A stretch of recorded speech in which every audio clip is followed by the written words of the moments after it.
Good morning, good morning, good morning, good morning. Thank you for being here this morning. Thank you for being here this morning.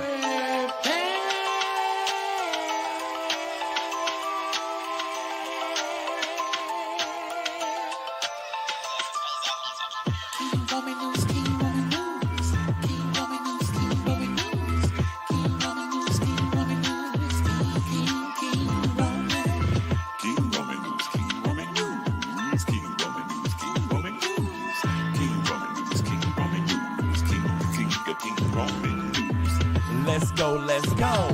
Oh, let's start this show. King Roman news gonna come right through. Gonna give you that news just like you know he can do. Hot topics in your face, baby. King Roman knows his place, baby. King Roman news. Good morning, good morning, good morning, good morning. 6:30 a.m. Eastern time, baby. He's gonna come right on time with the news just for you. Celebrity news, politics, and local news just for you. King Roman news. Monday, Wednesday, Friday. Monday, Wednesday,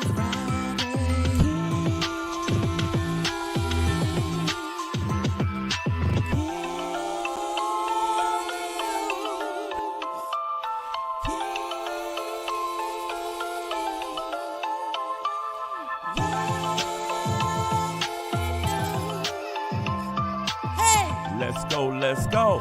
Hey, let's start this show. King Roman news, coming just for you.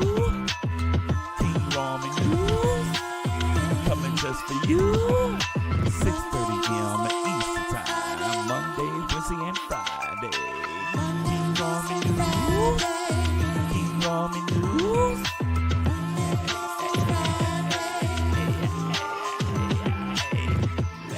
Let's go. Let's start this show. Let's go. Let's start this show.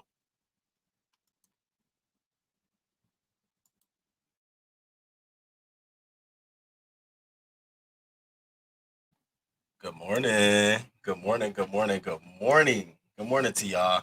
Happy Monday. Happy last Monday of the month of February. Thank God this month is moving by so quickly.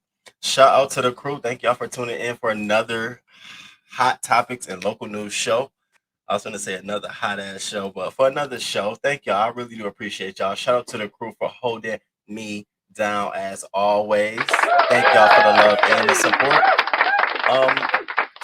And I hope y'all had a great weekend. I had so it was a cool weekend. Y'all already know my mood. So it was a cool weekend. I had a good weekend though, or whatever. Shout out to the members and moderators. Thank y'all for always supporting me monthly, day in and day out. Shout out to y'all waking up in the morning and coming and checking out the show. Thank y'all so much for that.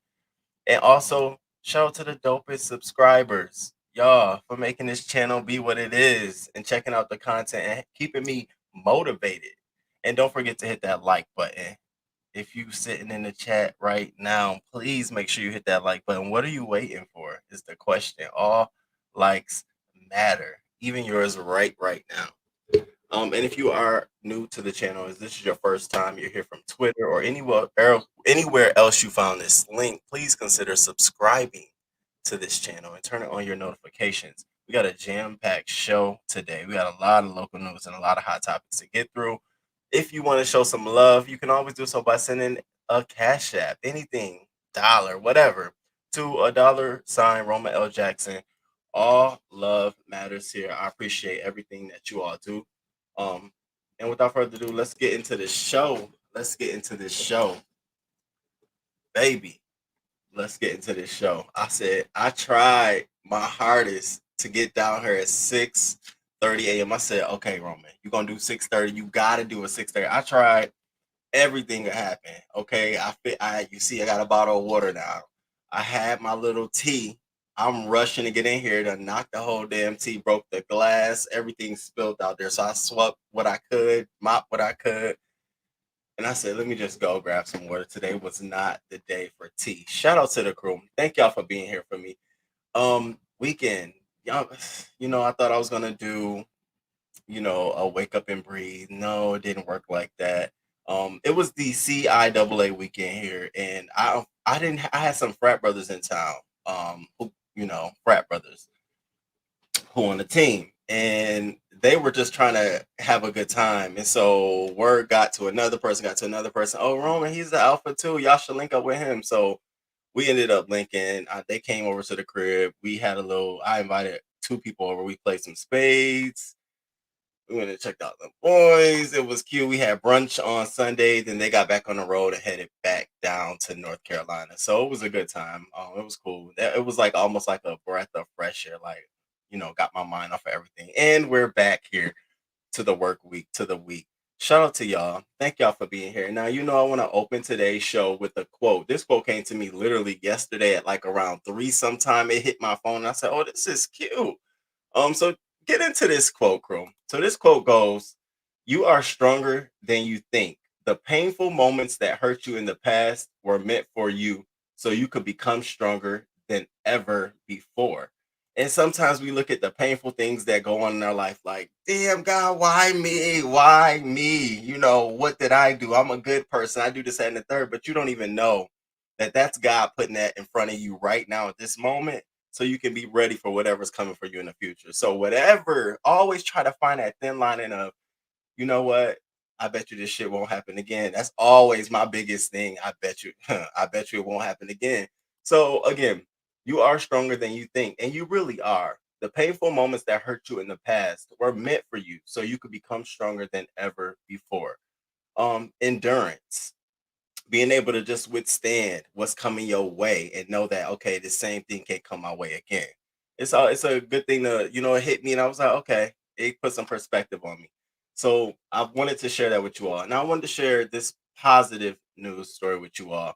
So the Florida Rights Restoration Coalition. Now this is a coalition solely dedicated in Florida to helping restore the voting rights of those who have been disenfranchised. And that could be blacks, minorities, Hispanics, immigrants, those who are incarcerated, who just recently got out. Now, they've been nominated for a Nobel Peace Prize. Now, the reason this is like huge is because, you can't become nominated for a Nobel Peace Prize unless someone else who's been nominated nominates you. So, two organizations came together to nominate them. Now, they won't know if they won until October and they won't be awarded until December. But I said, now look at this here. The main state, Florida, where you can't do shit.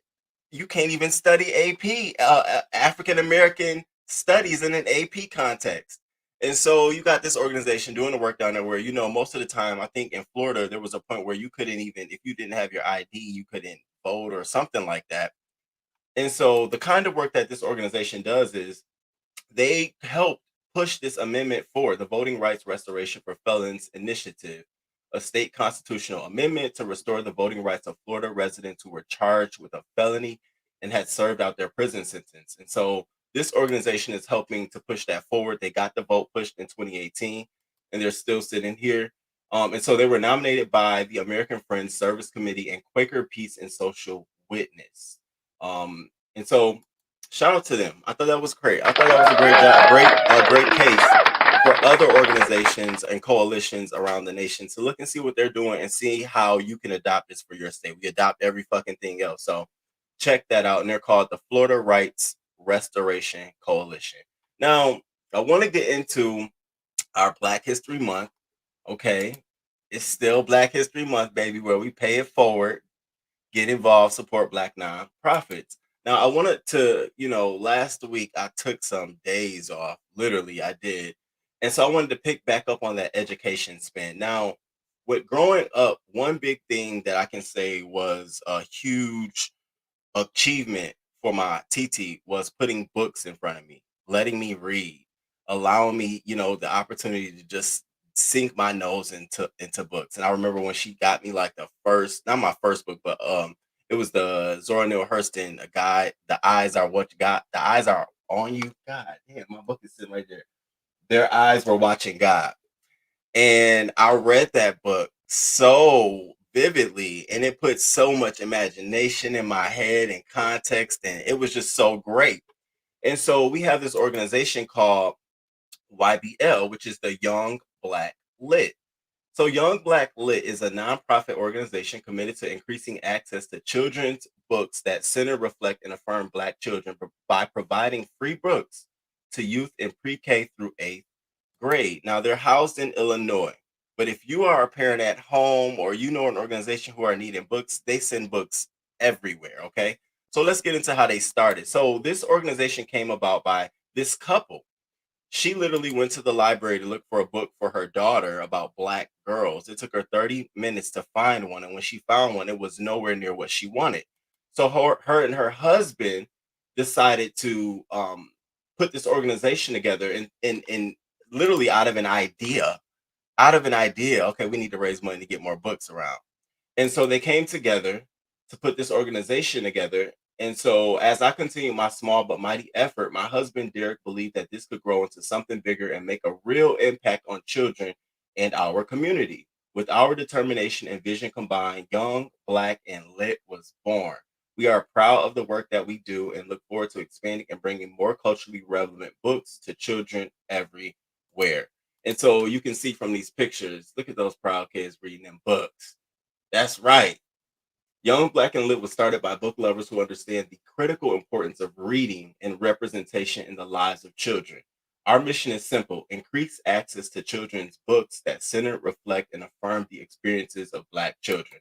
Now, this organization, somewhere on their site, goes on to say that a child from between the ages of pre K to 8 should be reading anywhere between 1 to 5 books, depending on their age. One book, maybe 2 books. But I think that's a great bar to have, maybe 2 books a week, small books, but you're reading them and then you're telling me what you read. Like my teacher said, so what did you read? Knowing damn well she read it. Well, I got to tell you. I hear my smart ass. Didn't you read it? Well, I got to tell you. And so they also offer these pop-up shops. They go into communities, they go right into the neighborhoods. Young, Black, and Lit pop up. You want some free books? Sign up right here. Put your email down so we'll let you know when the next pop-up shop. Now they do most of their groundwork in Illinois because they're a smaller organization. They're not really big, but they will send books wherever you need them at, wherever the need is, and they will accept books from wherever anybody want to donate. So if you're sitting home right now, you have books that you want to donate. Try this organization out, Young, Black, and Lit. They're helping our babies, and so here's their impact. 54,571 books have been distributed since their inception since May 2018. I saw this number and I said, honey, I could write grants for you all just off this fucking number right here. You mean to tell me you were started in 2018 by 2 people with no federal dollars, no budget, and you made it this kind of impact?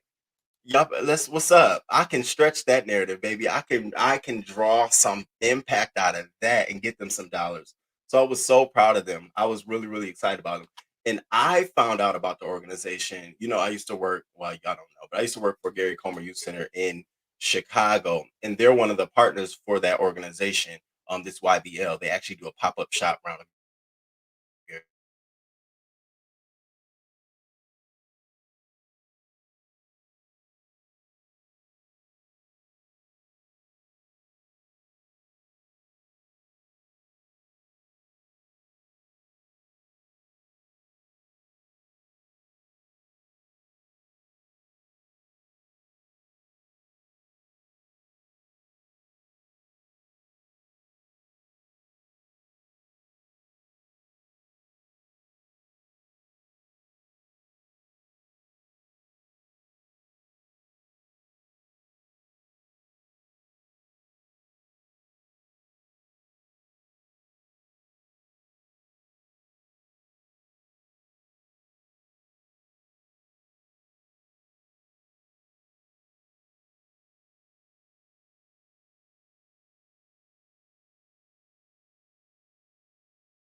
Y'all can hear me? When I tell you, I don't know what just happened. I had to literally restart my modem, and that took like forever. I'm over here like, why is it taking so long? So I apologize for that. I don't understand why my modem was acting crazy. It just literally went green on me. I went red on me. So I just had to restart it. So hopefully y'all can hear me. I am sorry to YBL, the organization we were talking about, Young, Black, and Lit. Lit standing for literature. Shout out to them.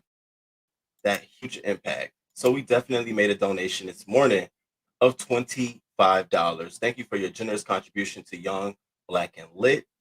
And I let them know that was come from the King Roman News Channel, and I told them Happy Black History Month, and continue doing the work. And like all these organizations, I receive emails and cards and all that good stuff. So we're well connected. We stay connected. Some of them I reply to with another donation if it's an organization. So shout out to Young, Black, and Lit. And if you have any kids, right? You got kids at the crib, or you have a youth, you got a church organization, or you lead some civic organization on the side, and they need books. Feel free to drop this link in there. Go to this link, fill out an application, tell them that you want some books. Um, and absolutely let them know you're from the King Roman News Channel, so they can know that we're doing the work and we support them too. So shout out to that organization. And shout out to the crew. Thank you for letting me get through announcements. Thank you. And we got some banners and stuff coming up tomorrow. Like yesterday, I actually literally was working on them. So shout out to y'all. Thank y'all. I'm sorry for that little glitch in the matrix, but I'm glad that y'all stay here with me. And I hope y'all hit that like button. And welcome to the show. Good morning. Good morning. Who is here? Hot Spicy Tea. Hey, boo. Shell Burnett, good morning. Kurt Vixen, good morning. My Chapman, good morning. Hey, Mrs. G, good morning to you. Grand Rising Zaire, Mrs. Gerald, good morning. Hey, boo.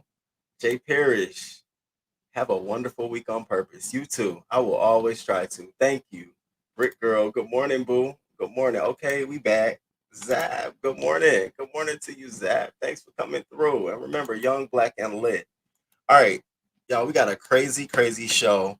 I mean, we're gonna go over the University of Kentucky, Sophia Rosing, the situation. We're gonna go over that. We're gonna talk about this crazy stuff that's been happening in these schools. We have three situations at schools that will blow your mind. That will literally have you like, okay, I heard about what we heard before, but these motherfuckers are crazy. And then I don't know if we gotta start a new segment, crew, but we have three stories of some tragic shit happening at restaurants. So last week, what was it? Burger King and McDonald's. Well, today we got Popeyes, Chick-fil-A, and do you know a store manager at Save a Lot was shot in the face? You want to know why? Over gravy. So y'all gotta sit back for that story. Y'all gotta sit back. It's not funny, but it's like, damn, if they don't have the gravy, man, you can't make him go get gravy. He don't make the gravy. He sells the gravy. You gonna shoot him? We gotta check that out. And then we're gonna get into our quickies and rumors, baby. We got a lot of shit to get through quickies and rumors. The biggest one I want y'all to stay tuned on quickies and rumors is notice what Blac Chyna is out here saying now. Notice the difference in Blac Chyna versus what we've been hearing from Tokyo Tony. So quickies and rumors that's coming up. And then we're gonna get into hot topics. I don't know if y'all saw NAACP, but we're gonna recap that real quickly, and we're gonna get into Natalie Chin Nunn, and that fake ass fight. And then I want to talk about Michael B. Jordan, because this story is so true about my life. I'm not trying to be cocky or humble or anything, but y'all gotta stay because it's so not, but it's true about y'all life too. Trust me. So we're gonna talk about Michael B. Jordan, and then we're gonna get into Wendy and this 138 pounds. Like, she made a whole health announcement to her crew.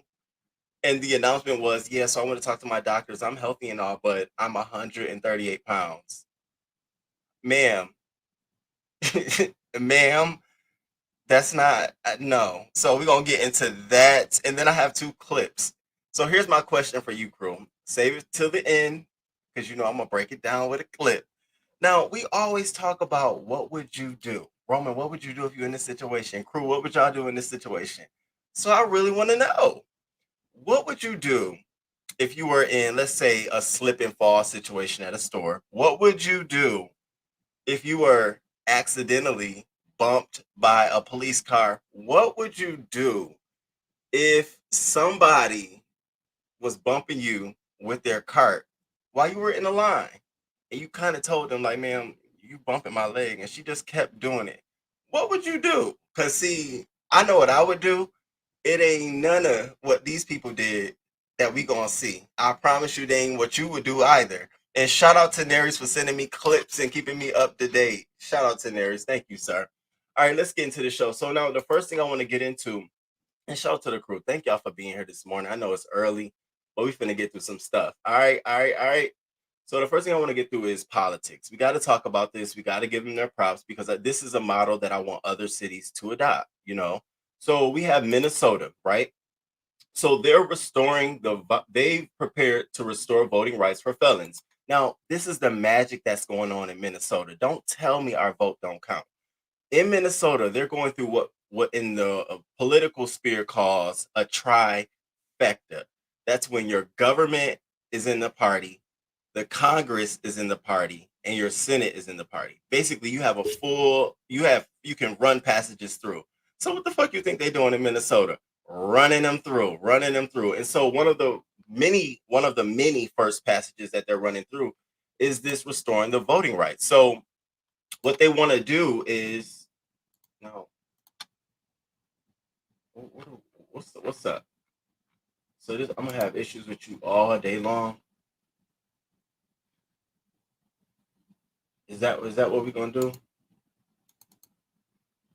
So what they're planning to do is on Tuesday, the Senate approved the Restore the Vote measure on a 35 to 30 vote, a proposal that impacts more than 50,000 Minnesotans. Now, let me tell you something. 50,000 Minnesotans, do you think that's all black people? That's not even the majority in this 50,000 people who are impacted by the ability they can't vote because they either was a felon or they haven't completed their conditions. Remember, you can be released and still have probation, parole, sentencing conditions. And when you have all of that, you still can't vote. But I can pay taxes. So I can be out in population amongst people, you know, and paying taxes, property taxes or rent or whatever, in some form or fashion. You're paying state and local taxes. You're going to get gas, look at your receipt. That's both local and state, depending on where you at. So you're paying taxes and you sort of don't have the right to vote. I think that's wrong. Absolutely. Now, granted, people are saying, we'll get to what the Republicans are saying. And, you know, for the most part, I hear them. But no, not for 50,000. And so the Democrats are like, because of current state rules for people with felony records, 50,000 people can't vote. The state law right now allows people to cast a ballot after they complete their sentence, including time for probation or parole. So this bill would allow Minnesotans to vote when they leave prison, which I think is absolutely a great bid. You have a lot of people who, you know, a lot of times, let's be honest, they get out of jail. You know, some folks get out of jail. They've been changed. They become political activists. They want to right their wrongs. Who are we to stop that? It depends on, again, the severity of the case. But in those most less heinous crimes, who are we to stop that? You know, I think this is a great thing. But I think what I think is even greater is that it's a model for other cities to follow. You know, when you get into these trifecta modes, you need to start pushing shit. So the Republicans, of course, now they wanted to introduce amendments, but it couldn't go through. So they wanted to carve out for people who committed certain violent offenses and requiring that they complete their full sentence. They also wanted people to fully repay court fines, fees, and restitution before they could vote again. I don't believe any Minnesotan wants to have a person who's victimized one of our citizens to have their civil rights restored. In this case, the right to vote when that sentence isn't fully finished.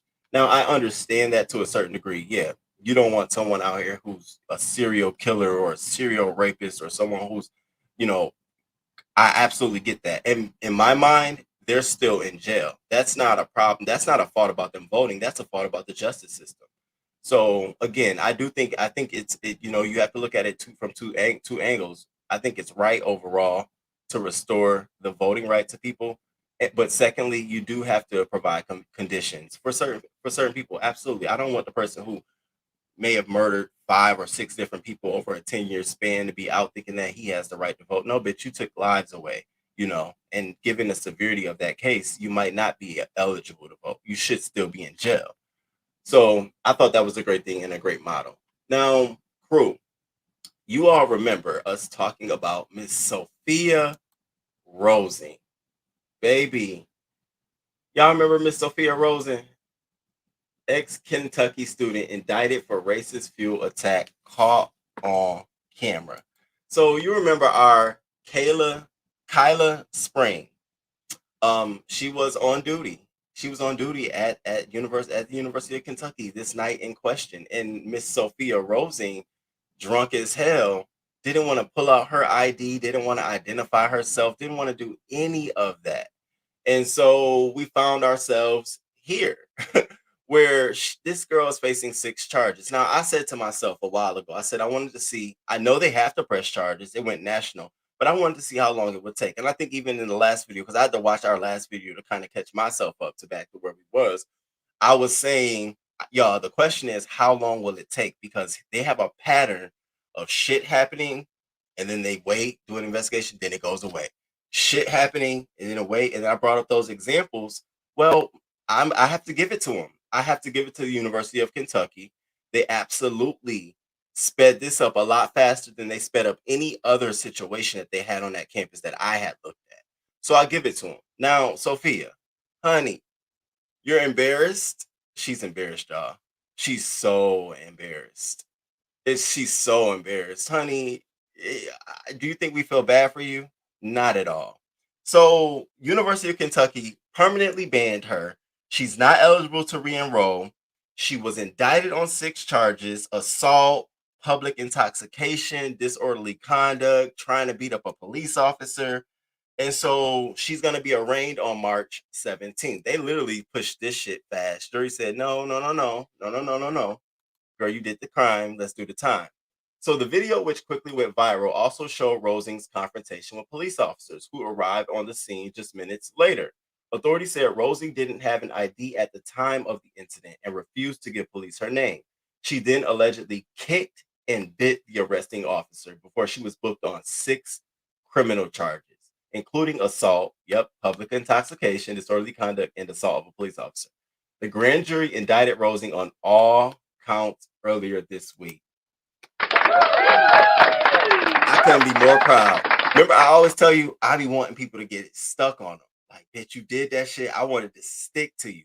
I want this to be hard for you to get a job in the future. I want it to be hard for you to enroll in another school. I want you to look at what you did like, damn, if I could do it over again, I wouldn't. And I absolutely feel like this is happening to her. You can't go back to that school. You live in the community. First of all, you're blasted. Now you have a record, felony criminal record, baby. So yeah, I want y'all to check. First, I want y'all to check out Kyla Spring and what she had to say. Now, this was her. This is her and her mother. They actually sat down and had an interview with I think it's Good Morning America. So I want y'all to hear what she had to say about this situation.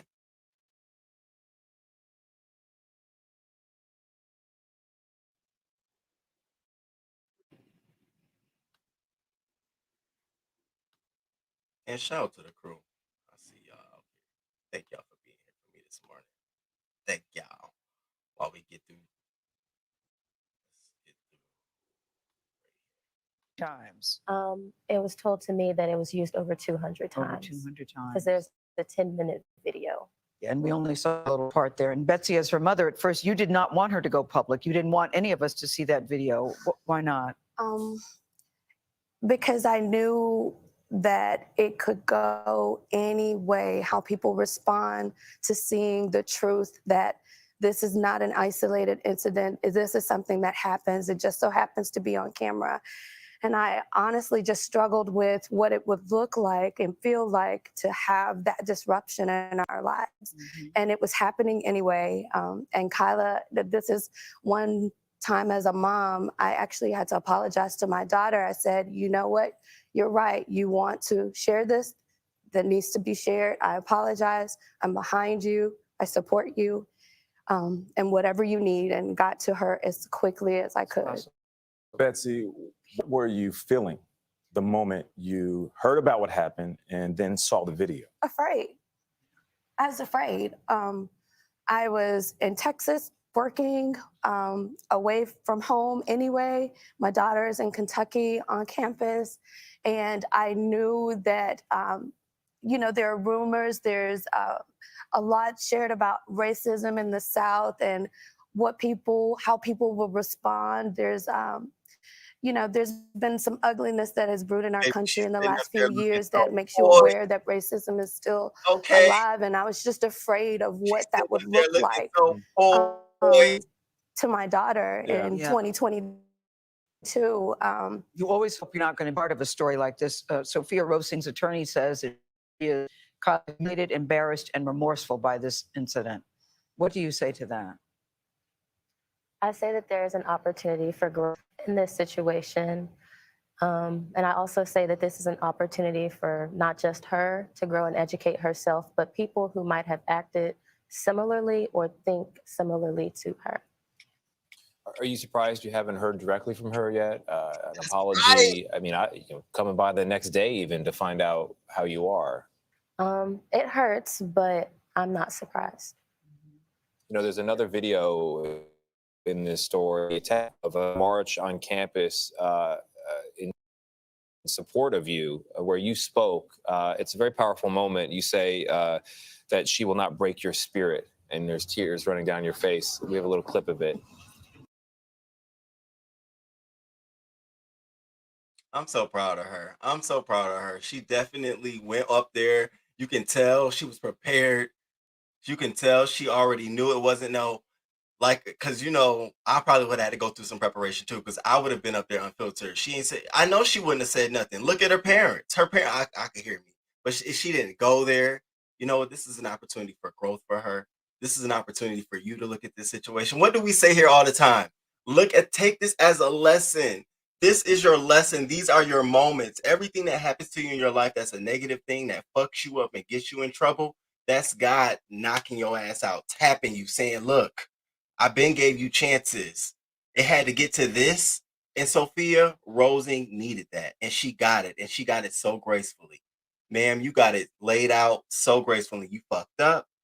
Ain't nobody. We stepped back like, all right, girl, you did. All right. And mom was like, look, I could tell because in doing this, and shout out to Aisha. Aisha was like, her mom really don't want, all of that rah, rah, rah. She, right now it's just cool. We just, she just want to see how this play out. And here I go, girl, I'm just on, let me know. And then we understand. And remember, I said children are a reflection of their household. That girl, Kyla, is a reflection of her mom. Her mom was very much so poised. Okay, I don't want this to mess up our life. We'll handle it, but let's just not go so public with it. Let's deal with it. Let's take care of this at home. Here we go. Baby, we done saw the footage. I'm sorry. So shout out to them for handling it with grace. Shout out to them for ending the situation like this. I didn't hear anything about them going forward with any lawsuits or anything like that with the school. I'm sure she's been well accommodated. I'm sure they've provided her with all the resources and love she needs. Girl, it's only up from here, honey. Up and stuck, Kyla. Up and stuck. You represented yourself well. I'm telling you, it's always a concern. Like when I go for a job, they Google my name. How will it pop up? Well, in this instance, when your name does pop up, it will not only see that you were the victim, but you were a strong and brave victim of racism. And you didn't lash out at her. You didn't make her feel ostracized. You told her this is a moment for growth. Now, any other employer, any white employer, any employer that may not be of your race may look at that with sympathy, like, honey, I understand it. You didn't allow that to stigmatize your future. You allowed the moment to be what it was, and you moving forward. Girl, I wish I had that wit back then. I'd have been a much better person, I definitely wasn't like that. So shout out to her for that. I definitely was proud of her for that. Hey, Stiggs girl. Hey, Torres. Good morning. Cocaine diet for Wendy. See what I'm saying? I have fast reflexes. Listen. Hey, Miss Philadelphia. Good morning. else? Hey, Queen Diva. Good morning, Tracy. Good morning. Wow, her mother looks so, don't she? What up, Boo? Good morning, Boo. Good morning, Risa. Good morning. Good morning. I thought about Risa this weekend. I said, Risa about she be on it. Like, let me say, Risa, I be watching my videos back, and like when I be watching my moments where I'm engaging with the chat, you be on it. You be like, wait now, Roman, hold up. I appreciate that. Thank you, Risa, for always being here too. I appreciate all of that. Hi, Roman. Mama want things to settle and see how it plays out. Meanwhile, the YouTube community is on go, baby. We like, what? I know you lying. So shout out to Kyla for the way she handled that, and shout out to the justice system for getting Sophia ass. Like, she needs to be charged on all of that stuff. Now, will she face jail time? That's the next question. This sounds like it'll be 4 years of probation, maybe house arrest, maybe some community service and anger management and some of that kind of stuff. But it don't. We'll see. I got high hopes. We'll see. All right, now let's get into this. Now we finna go into our teacher stories. So we have a teen student, right? So he's a special needs, and so he's working with his paraprofessional, his special needs teacher, and who happens to be a substitute for him at the time. So whomever was his original dedicated to him, they weren't there that day. So he got assigned a substitute from an agency, not a substitute from the school. This is from an agency. And so the agency, I guess they don't provide you with a detailed enough description. I don't know. The man was in class, and the special, they sit with you while you're in class. And so she was trying to take his Game Boy from him. So she kept reaching over to take his Game Boy. Hey, give me your Game Boy. So finally she took it and walked out the classroom. Well, do you know he followed her and beat this lady till she was unconscious on the floor? 17-year-old boy over a Nintendo Switch. Now, what's canning and what's crazy about this entire situation is that this is how I know that training for the individual dealing with these individuals is not as effective in these schools. When y'all watch this clip, crew, I want y'all to count how many professionals are watching this happen before they start assisting. That lets me know that you have not been trained on this. You are fearing this because you've never been talked through a situation like this. Even the woman that's the biggest out of the whole bunch, she was scared. And I'm sitting looking like, now, ma'am, you could just, with you and the rest of them, I mean, we all could have I'd have been looking at like, come on, let's do it with you too. You're going to have to help me. So y'all check out this clip. I really felt bad for the woman. Yes, I did. I felt bad. I actually felt bad for the young man. I really did. And I'm going to explain why, but I want y'all to check this out. Y'all tell me how y'all felt. This is the clip. This is the clip.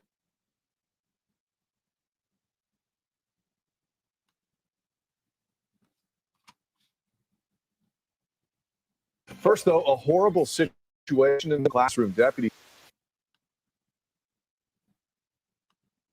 Don't you start acting like this. Don't you start acting like this. Okay. Y'all check this out. And disclaimer, it may be a little bit alarming to some folks, but check this out. This is the clip. I'm going to stay here with you on the audio. So I'm going to be narrating. So you see, he ran after the girl. He ran after her. Look at her. Now look at the teacher. Look at this. Look at this.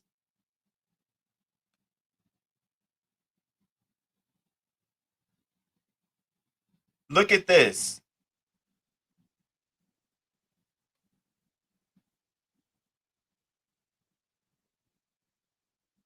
Now, I would be so mad if any of them were principals or anything like that. What are you doing back here, ma'am? What are you doing? Now look at her shrug it off. My God. Oh, yep. Mm-hmm. I will have questions for her. And it took all of them to subdue him. Now I'm looking at the time for when the police officer, the security, and it has come yet.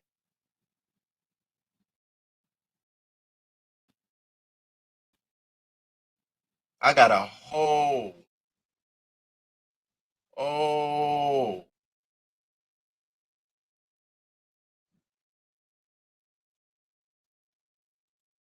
and so poor lady, poor woman, all because she decided to go to her job that day. Now the boy was 6'6". This happened in Daytona Beach, y'all. 6'6", 270 pounds. Now, 17-year-old is going to be charged with felony, aggravated battery, and aggravated battery. 17-year-old at where he should be at school. Now, I look at this two ways, you all, before I show you what happens to him now. I look at this two ways here. I see a failure, of course, in this child. Of course, I see a failure. Of course, he should not be. First of all, he shouldn't have bringing a video fucking game to school. Let's start there. It's out in the class. Let's start there. Let's start peeling the onion back. You can't be trying to correct the wrong at the end of it when people are used to it and it become a routine. We got to look at the shit. It's stuff I do at my job. You got to start at the top. Okay, yeah, you fucking up down here, but let's walk 3, 4, 5 steps back where you can correct that fuck up. I always like to show, like, that's the first thing I do when I'm managing employees. So I'm sitting here thinking like, okay. Secondly, my other thing was, what is the protocol with dealing with this? I instantly was like, okay, if I'm telling a child that I need this Nintendo Game Boy and they're not giving it to me, and I know that this is a special needs child, meaning that I need to also handle them with special care, at what point do you consider calling maybe the assistant principal, maybe a security guard, maybe somebody else, understanding that this child will respond to me quite differently than anyone else? I mean, I'm not an educator and I'm not in public education, but I even thought that first. I literally was like, okay, I ain't about to argue with you about this. I'm damn sure now you ain't put your hands on me. So I'm not about to put my hands and grab your device, but I'm telling you it's wrong. So I'm helping you. And I'm first of all, I'm the substitute. The fuck I look like? I'm the substitute. You damn sure ain't gonna get you what? I'm here for an 8-hour shift. No, I'm not about to do all of that. And so I'm not saying the woman was wrong. I'm not saying that. What I'm saying is there should have been a better procedure in place for her to understand that you should try these things first. No way you should be knocked out on the ground like that. As a sub, girl, okay. So here's what actually now the aftermath. What happens to this young man? And now, yeah, I feel bad for him in this aftermath. I absolutely do. Yes, I do.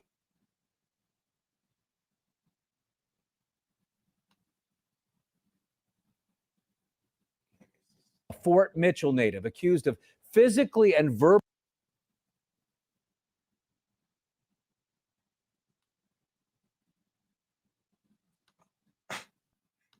I know what's going on. I know what you're trying to do to me. Oh, I know what you're trying to do to me. You're trying to give me one of them days. I ain't falling for it. Y'all check this video out. Make sure I hit that like button. Saying a Flagler County school employee was attacked by a student. And tonight, a 17-year-old is facing charges. Thanks for joining us. I'm Matt Austin. And I'm Ginger Gadsden. That paraprofessional is recovering after being pushed to the ground and being knocked unconscious. This happened yesterday. Lauren Cervantes from parents and the sheriff. Sheriffs couldn't believe how fast the attack happened and how violent it was. Parents out here who I spoke with today as they were picking up their kids from school, concerned. That's awful. I mean, I know, these teachers, that's not what they sign up for. It's difficult to walk that fine line between trying to discipline kids, especially these days when most parents will take the child's side, they take the teacher's side. Put your hands behind your back. Parents waiting in line to pick up their students reacting to the arrest of a 17-year-old student from Matanzas High School. The student is facing a charge of felony aggravated battery with bodily harm after the sheriff's office says he attacked a paraprofessional who took away his Nintendo Switch in class. We are not identifying the student because of his age and because the sheriff's office would not give details regarding the student's background. But the school district says the paraprofessional was assigned to that particular student. The tragic part about this is this could have been homicide. When you push people down like that, they hit their head, you never know the outcome. Sheriff Rick Staley describing the incident, saying the 17-year-old ran after her, pushing her so hard that she flew and hit the ground, becoming unconscious. It completely knocked her unconscious, and then started kicking this teacher and punching her throughout her body, face, chest, very, very violently. According to the report, the student punched her about 15 times while she was unconscious. We asked the school district a number of questions, including about the student's background, but the only statement they would give us was a press release in which the superintendent, Kathy Middlestat, was quoted as saying, creating a safe learning.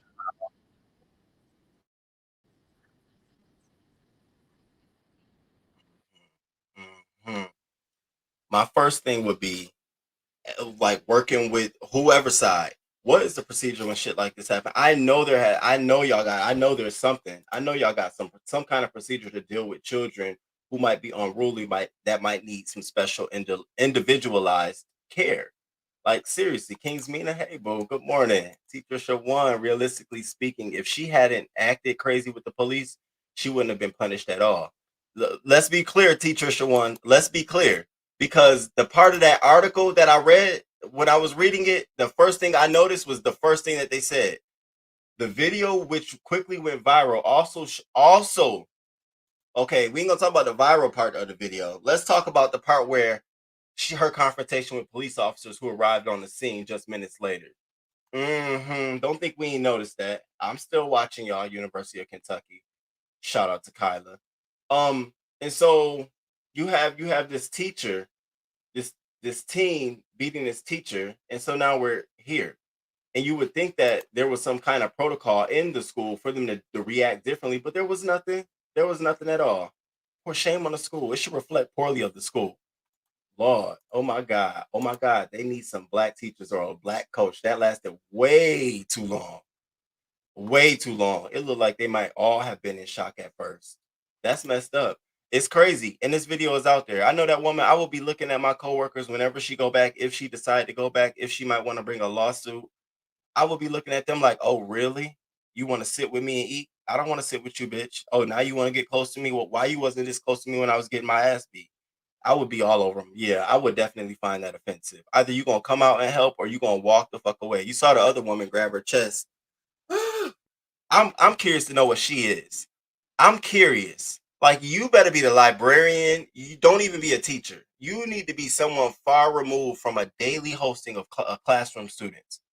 The way you I thought she was just going to go throw some weight on it.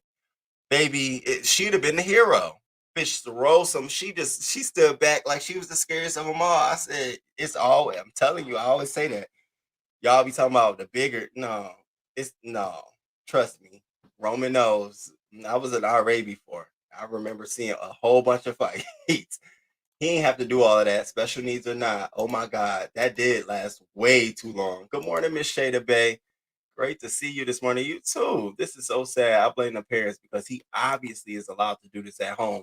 Okay, we be on the same page. Then that's the next thing.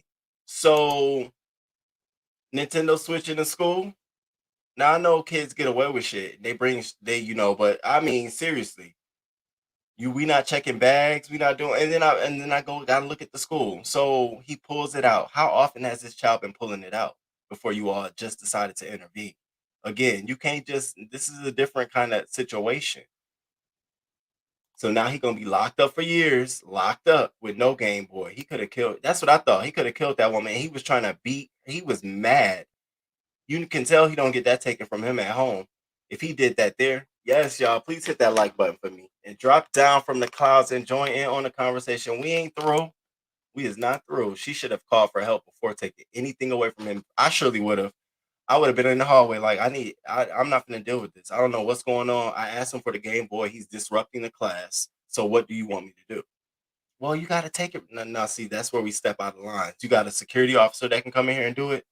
because I'm not about to do that. I have a special needs child and she acts out, but I correct that behavior. And I'm getting her the help she needs because everyone is not going to handle them with special care in this world. That's so true. It's dead. When a Negro is that big and violent, you pick up a chair or one of them meaty history. Okay, see, here we go. Some students with that IP that have behavior issues that they have what they call takedown. Oh, takedown protocol. Okay, they should have had a linebacker. Should have had someone else assigned to him that could physically handle him. Hey, BMW, good morning. He looks normal. He's probably autistic and he's medicated himself with that game because they obsess over that game. He doesn't have restrictions at home. They don't care about people of color with mental issues and disabilities. They made sure to show he was black and they deal with our children differently. I'm glad you pointing this out too, Miss Shada Bay. They definitely need men in the classroom. Most of the kids don't have fathers in the home and resent being told what to do by another woman. Ooh. That you hit a nail on the head right there. And that was a whole female and a white woman at that. Like, thank you, Misty. Thank you, Teacher Shawan. All right, y'all. So that's that. So we're gonna stay in this world of daycare, teacher, education. So Boston, Massachusetts. So we have this daycare called Here We Grow Daycare, right? And so this daycare lady, her name is Amy Lee. Y'all take it for what you want. Amy Lee, spelled L-I. You know, Amy Lee, part of the community that's been seeing a rise of racial discrimination that wants to pass all kind of legislation. Ciao. So here we go with Amy Lee. So Amy Lee, she has a class of daycare students, black, white, mixed. And so there's a black girl in the class, only black girl in this class. And so the black girl, I guess, was making some noise. Now she's 2. So Amy Lee tells her to be quiet a number of times. Then she decides to put duct tape over this girl's mouth from here to here, put her in a chair, and face her towards the corner. Now, here's the part that gets me the most out of this. So this didn't happen for like, you would think like 10 minutes, 20 minutes, 30 minutes. How about half the fucking class day, this 2-year-old had tape on her mouth sitting in a corner in the classroom? Now, nobody would have known. Nobody would have known nothing. The girl wouldn't have even said nothing because she apparently thinks this is the normal part of her being disciplined, which led me to believe she's taped this girl's mouth more than once. I'm telling you this now. If the girl mouth was taped and she wasn't the one that come home and told you her mouth was taped, I'm telling you now, she's been taped and put in a seat like that before. So how about another teacher had to come tell the mom, like, girl, do you know your girl her mouth got taped up in the classroom? Child, I wasn't the only. Everybody was walking past looking like what was going on. So the mom looking like, hold the fuck up. What? So she goes up to the school like, what's going on? And so the teacher is like, yeah, I did it because she was screaming. Because she thinking like, oh, this is a regular black mom. She ain't going to do nothing. That black mom had to, now she's the one in the seat where everybody's looking at her like, well, what you expect? She's 2. This is how they're looking at the black mom right now. She's 2. What do you expect us else to do? You can take her out of here for all we care. So she's mad. She's like, what else can I do? I need justice. And I said, wow. So here's where we are in the story. This is where I dropped the story and she picks up. I want you to listen to this mom. I'm angry with her. Okay, I'm angry with her, but you don't just drop this shit. There's criminal charges, which they pressed on the mother, on the daycare worker. They did press criminal charges on her. But my thing is, they need to be closed down. Honey, you need to go a step further. You mean to tell me out of everybody in the class, your child was the only one traumatized with tape on her mouth, sitting in a corner like this, and everybody's just walking past? Nobody told her, girl, you need to cut that shit out? Yeah. Yeah, I would have everybody need to check their child. Have you ever had tape on your mouth? Just one time, but she said it was gonna come off. I'm telling you, trust me. This is not just a once and done deal. It can't. There's no way. And I'm shocked the girl didn't say nothing on the first time. I was very shocked about that. Um,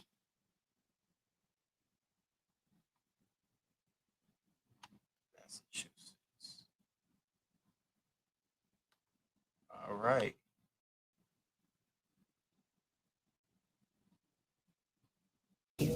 Only here on Boston 25 News, a Randolph daycare worker facing charge of accusation she had a child in her care. The mother of that child claims the worker put tape over her daughter's mouth. Boston 25 News reporter Drew Caritas is live in Randolph, where police and DCF now investigating. Drew. Mark, Vanessa, the daycare worker identified by police as 26-year-old Amy Lee is facing charges of reckless endangerment of a child and assault and battery after her mother says her 2-year-old daughter's mouth was taped shut. The masking tape was this thick, and it was thick enough to cover my daughter's mouth. What Nyasia Holmes claims a staff member did to her daughter at Here We Grow Daycare resulted in criminal charges that were just filed against employee Amy Lee and opened up a DCF investigation. Why did you think it was okay to put a 2-year-old in a thinking chair, obstruct her breathing and talking? She says when she arrived to pick up her daughter Kaya at daycare in Randolph last Thursday, Lee admitted to putting tape over her daughter's mouth. She said Kaya did like a high-pitched scream. She screamed for like 2 minutes, and then that's what made her put the tape on. Holmes is convinced there's more to the story and tells us she believes the only reason that Lee admitted anything is because it was witnessed by another staff member who reported it to the daycare's director.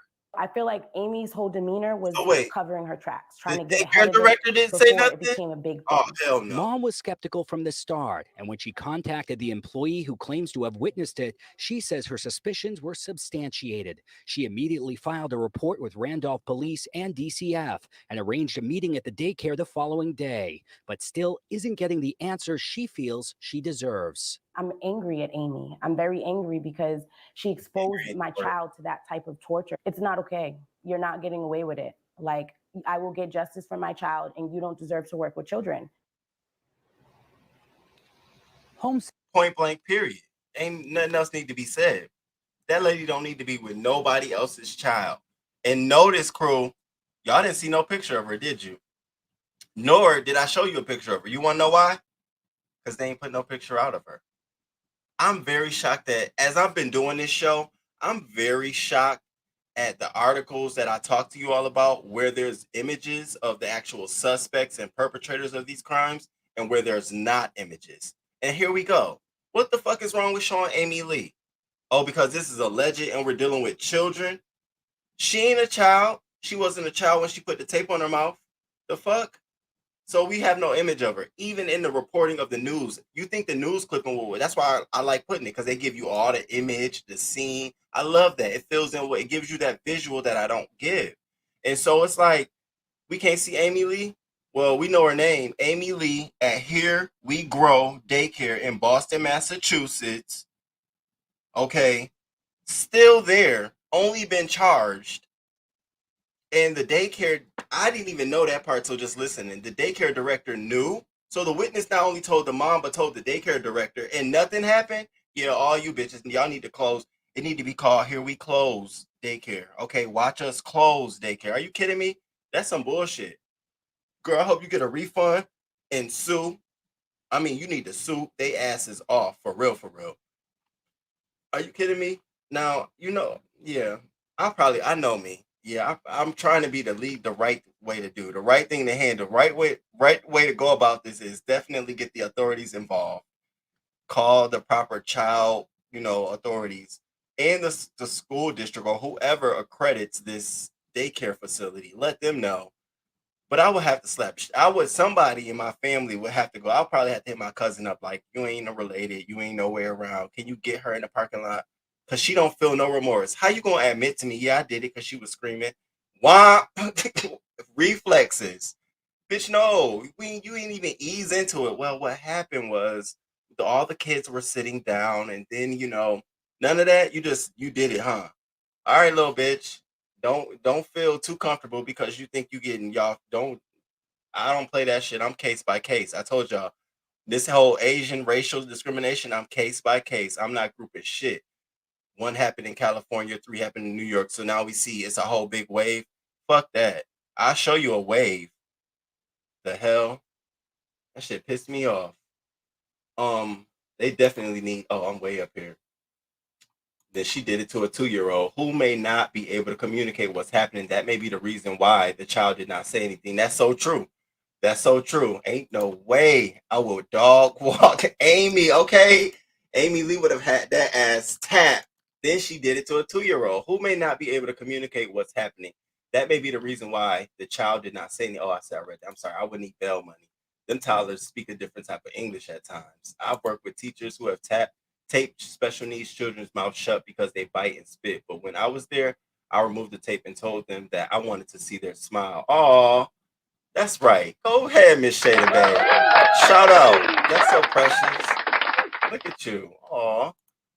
There's no plausible reason to tape a child's mouth. It really isn't. I mean, they even have professional mouth guards that you can just put in a mouth and it goes around. If you got guards for dogs to keep their mouth closed, I'm possibly sure they have mouth guards for children. Like, what are we doing? Come on now. Hop Sing's eyes will be wide open. Stop. I ain't even writing the comments what I would do if this is my child.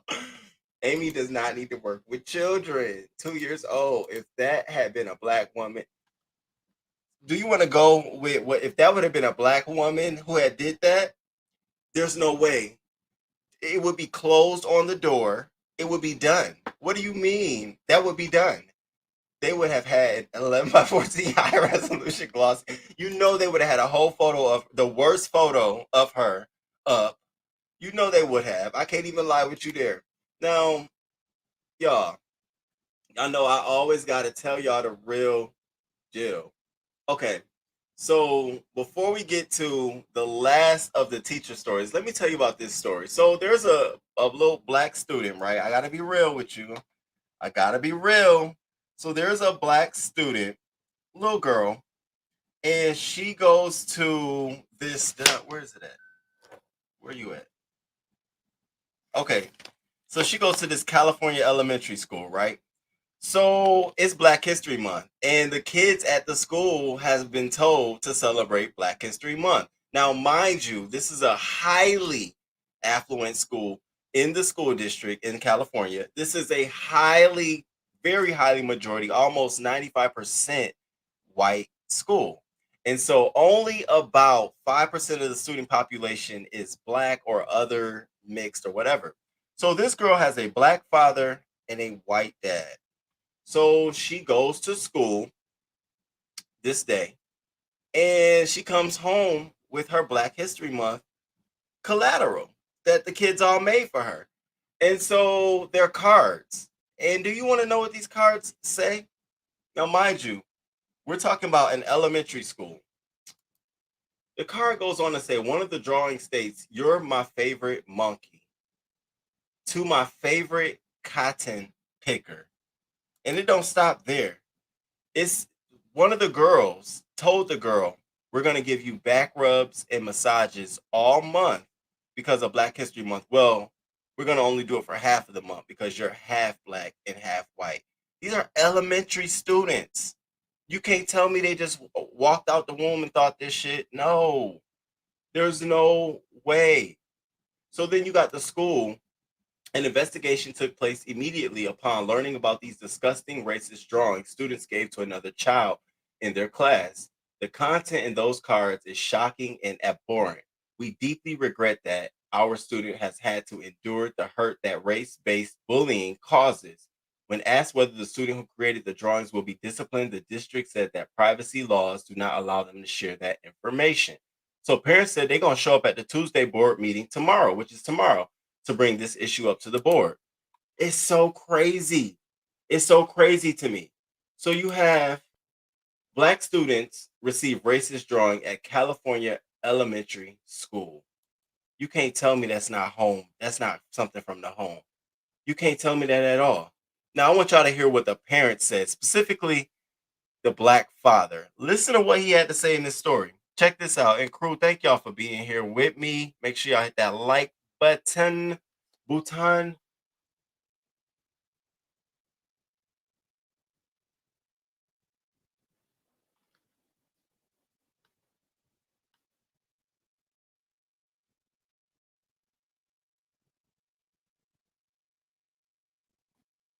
Students at an Upland elementary school are upset after getting racist from blacks. Now their parents are demanding answers. Not the first time the Upland Unified School District has experienced this type of racism, but parents hope it will be the last. KTLA's Shelby Nelson is live in Upland with a story you'll see only on 5. Shelby? Yeah, sure, Micah. These parents are frustrated. They are angry, understandably. And one parent tells me that his child specifically has repeatedly been taunted and called monkey. Now, we do want to warn you, some of these drawings and images are offensive to some. It almost doesn't seem real, just that it's that blatant. And I think that's what's the most scary. They're images that are sending shockwaves through the Upland Unified School District. A series of racist drawings one sixth grader allegedly gave to a fellow black student. One of them saying, "You're my favorite monkey," and another, "To my favorite cotton picker." The mother of the student who received them telling KTLA she has since pulled her daughter from school after continued harassment by students. Another family, parents Maylana. I'm sorry. Hold on. So you saw those images, right? You saw those images, right? They're in the school. You mean to tell me a teacher didn't walk by these sixth graders as they're doing these Black History Month cards to say, oh, that's wrong. That's offensive. You can't do that. This is beyond just these students. You know that, right? You know that's a culture. They allowed that. Ain't no, I'm sitting there looking at these images like, wait a minute. That ain't no sneak it by the teacher doing it. No, you openly colored in the blue clouds and put the monkey and are you what? What is going on, man?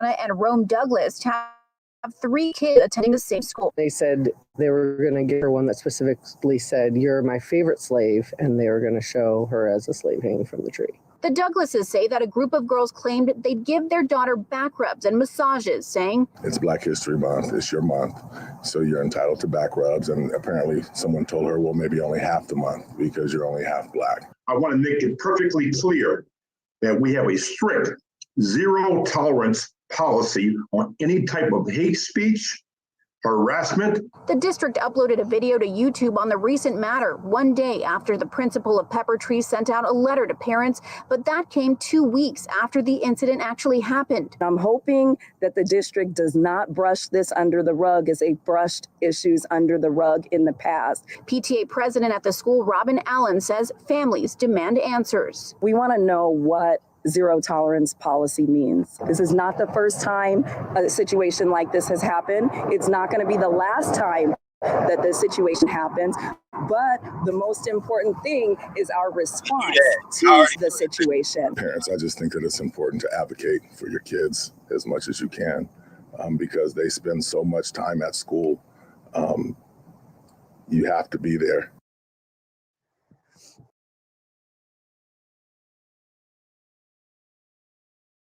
Ridiculous. Fucking ridiculous. No, I just don't understand how a teacher, how the blame right here is being put on. We investigated the children who did this. Okay, cool. Got it. All right. We got the kids. We know you're not going to kick them out. I already know you're not going to kick them out. My question is the professional in the classroom. What was he or she doing while this was going on? That's it. Simple question. Answer that. Go. You can do it in 5 seconds, 10 words or less. What the fuck was going on? Were you drinking coffee? Was it too many? Did they pass them to you? Did you collect them at the end? Did you hang them up on the wall? What is going on? I hope they sue the shit. Y'all got a whole case. The principal made them apologize, and the whole class made my daughter new cards and gave her gifts. Oh wow. You was there? Oh no, the situation. Oh, okay. I'm like, what? Child, I might have to Get off here. I done got so mad and hot. My underarm started to sweat. Thank goodness I put on deodorant. Today is my day off, so I have time to show my true personality. Every time I get pissed off, I'm going to let you know, oh, baby, this next one. So the teacher didn't look at the cards before they gave him to the cards. I'm telling you, he has lied so much. His hair just started running away from his face. If the policy was enforced, this would have not have happened, period. Now, in our last story about what's going on in these schools across America, this was the worst of them all for me. That's why I had to save it for this bunch. This was the worst. I for the life of me could not understand how something like this could happen. So another case where we got a substitute teacher, this time a substitute gym teacher.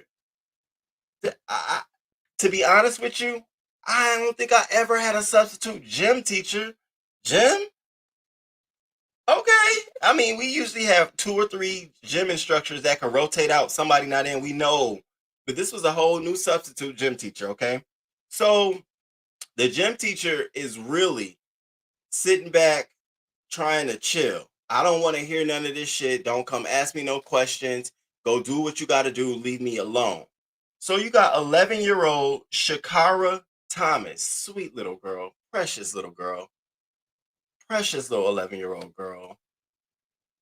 So she's in gym, changed, ready to participate. So she's asking for a hockey stick. Well, she's asking, other people are asking for other things. And this substitute is like, verbatim, cussing at these kids. Stop asking me shit.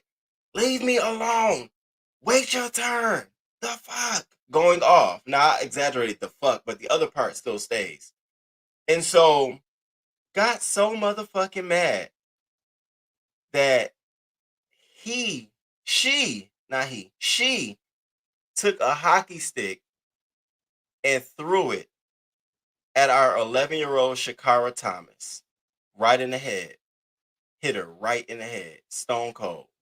Now, that's not just the end of this story. So that happened. Nothing happened. Class was over with. The kids all walked back to their classes. Poor baby Shakara was so dazed, not realizing that, honey, yeah, you probably got a little concussion going on. She's just bleeding out her head, dripping down her face. She walking around the school classroom trying to find where to go. The school's over with.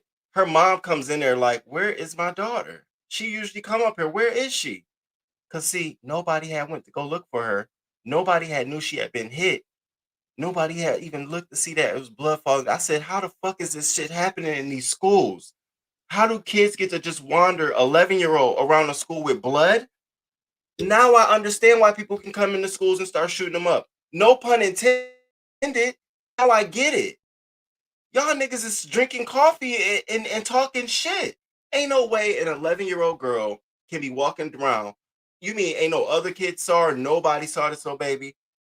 So finally the mama see her daughter walking down the hallway, blood coming down her head. Mind you, nobody told her what happened. She didn't even know. She ain't know shit. She looking at her daughter like, girl, what's going on? And this the baby. The baby had to go get 2 stitches in her head because of this. And so the girl calls the police.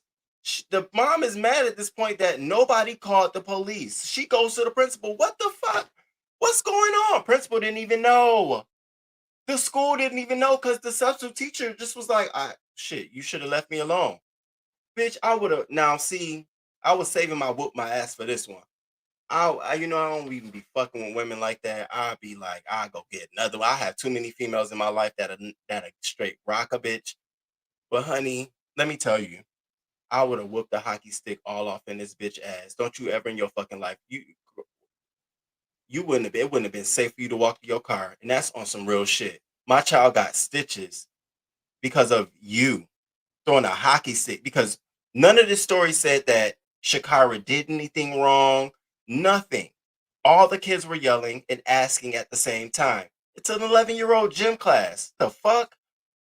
Are you kidding me? And she out the bunch gets hit with the stick? Yeah, baby. I ain't just walking up there like like all easy breezy. I'm telling you, I'm giving all props to these parents. They've been doing a good job.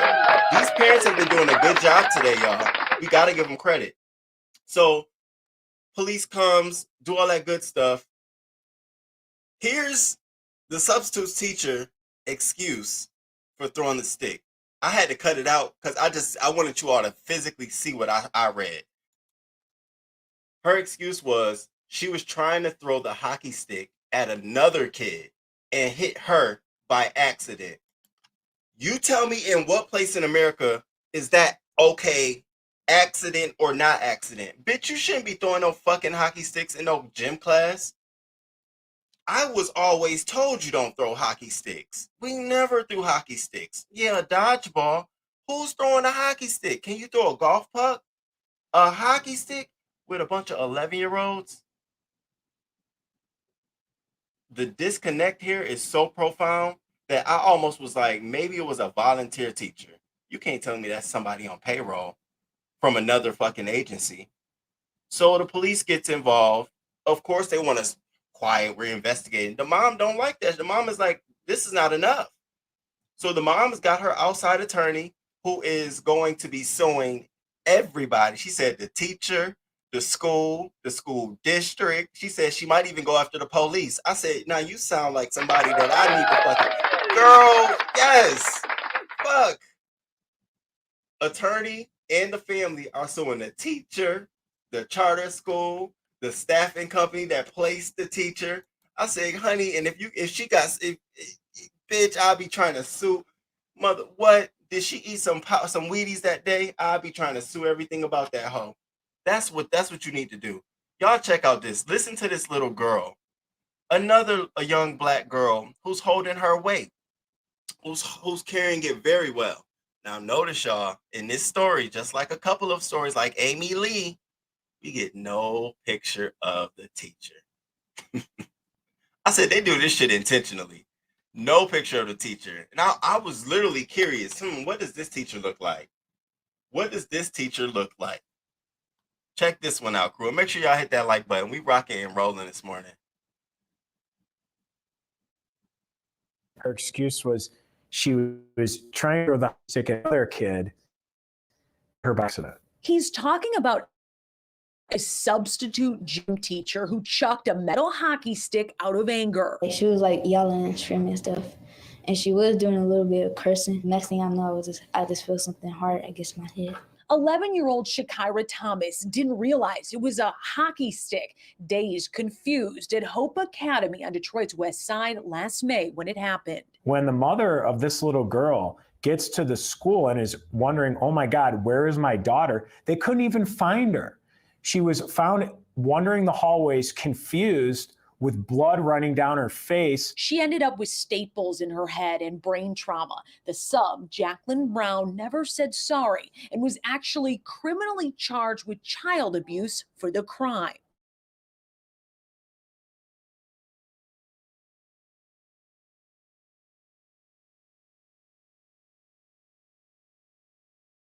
On Thursday, as part of a plea agreement, she will serve 2 years probation and has to take anger management classes.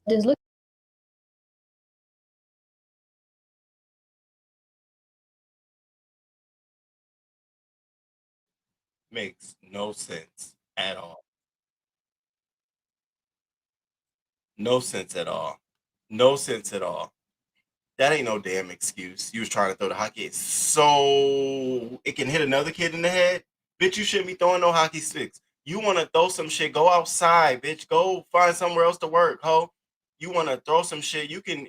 I'm sure there's a lot of jobs where you can pick shit up all day long and just toss that bitch. You can work in construction, ho, garbage, architecture, masonry, electrical. You can come work out here on the roads. You want to throw some shit, not at babies. I hope this fucks your career up. I hope you can't pay your bills. I hope something bad happens to you. I really do. This girl got stitches because of you in school. I would be traumatized for a while in gyms. People tossing shit. Wait, hold up. Give me a minute.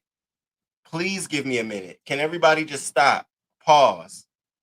Y'all know I was hit. It's a lot. I'm not being funny, But yeah, the mother got a whole case. You got a whole case, mama. Shout out to you for doing the work. This shit got me hot. Ain't no way of my child going to school and then I find her wandering the hallway with blood dripping down. I'm opening every door, bitch. I'm rounding that bitch. What? What? What? Man, the hell, right, teacher Shawan? The hell, you got me getting mad going into work. Okay, bleeding. That's wild. Most times when blood is involved, special precautions on cleanup is supposed to be taken. They're blaming a shortage of teachers, and I read that. They're blaming all of this violence on teachers for the shortage of teachers. I read that. Good morning. Hey, Bobby. Good morning, baby. I would have had that substitute looking like the hockey players on the Boston Bruins, missing all your front teeth. That's right, mama. Sue them all. Okay. Sue them all.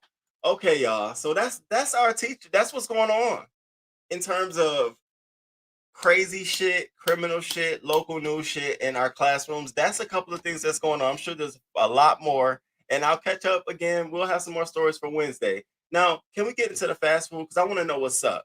I'm sick of asking y'all, why you mad about not having cheese on your sandwich? Why you mad? Why you mad because your fries ain't hot? Why you mad because you ain't get an extra cookie? Now we're here. Okay, we find ourselves here. So I know I posted this on my community wall about Popeyes. Baby, what is wrong? What's up? Can we talk? Can we all have a conversation real quick? So let's chat, right? So it's Saturday, 7:47 p.m. in the evening, right? This woman, okay, she goes through the drive-through like I would do. And she orders, you know how they give you the extra box of biscuits. So you order an extra box of biscuits. So typically they're like 6, because I've done this fat shit before. I've literally went there to go get, because I can't eat fried foods. Heartburn. I really can't, y'all. Not to deter. I miss fried food so much. I was going to sneak some, but it really fucks me up. Even sneaking it fucks me up. I be around here on Beano, be doing yoga and shit. Like, what?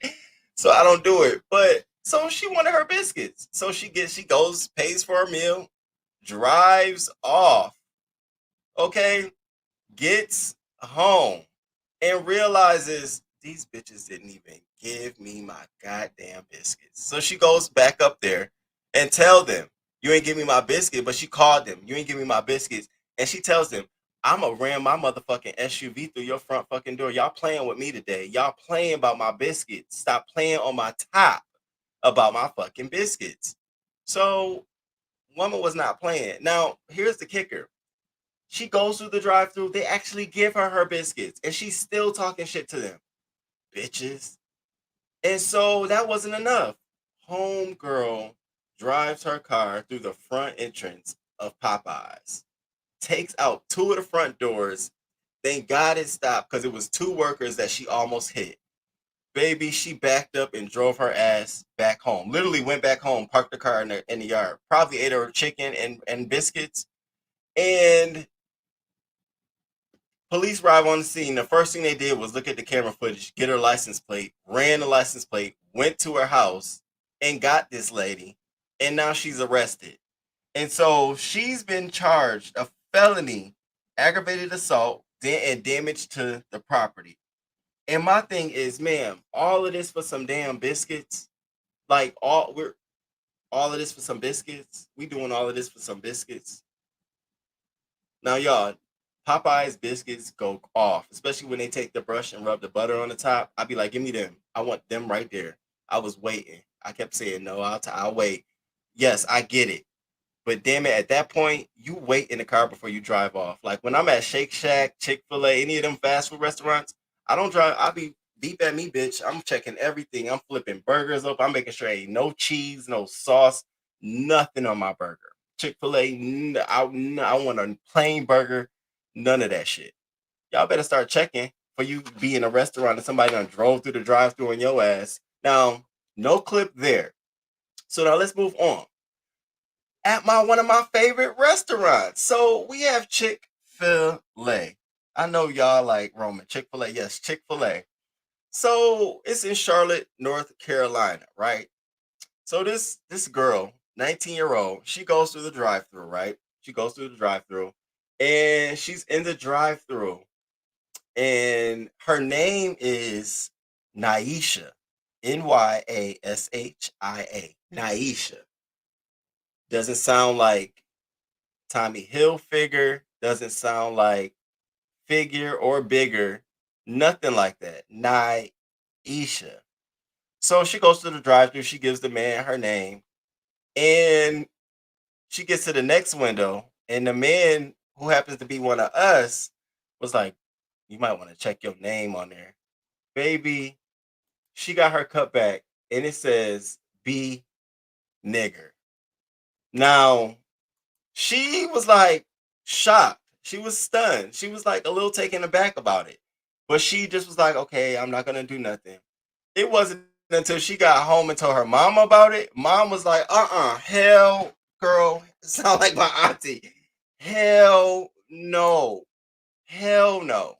So the mom brought this thing about, and is the one who actually caused this about, because she was like, no, that's not the way you get treated. And so the Chick-fil-A person tells people that the operator of that location has started additional training at his restaurant to ensure this doesn't happen again. We sincerely apologize for the harm caused by this incident. Now, their explanation is that he misheard her name. He thought she said her name was nigger. And so Niger, nigger, however you want to put it. So he put it down. So everybody in the restaurant was literally looking like, really? Which made me think they already think you're like this. See, if people didn't think that, no way the person at the front would say, yo, ma'am, check your bag. He might, because I think he did something. That will be an internal thing. If I fuck up, you ain't going to tell the customer, yeah, he fucked him. You going to come tell me like, yo, because you trying to get the business. The fact that they were like, what, lets me know that there's a problem with this employee. So they didn't want to fire him. He's not being fired. He's being retrained. Since they're calling it sensitivity training to know what words you should put in the system and what words you shouldn't put in the system. Now, I said, if I'd have went up there and said my name was some other word, off the wall word, I'm sure he would have second guessed it. Like, what? But it wasn't here. It wasn't that thought. And I wanted to bring this about because sometimes this was what I call hidden racism. Like, he probably didn't have the intent and didn't know, but just off the bat was like, okay, let me just go ahead and stick this here. So you got, say what now? North Carolina woman says Chick-fil-A employee printed the N word on her receipt. And so let me show y'all this clip real quick.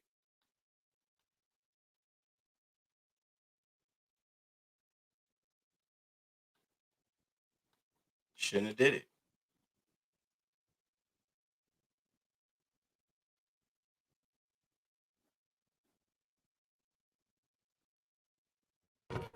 A Charlotte woman is taking legal action against Chick-fil-A after an employee put a racial slur on her daughter's receipt. The fast food chain is saying it's a misspelling of the customer's name. Hunter Sayans from our sister station WSOC has the story.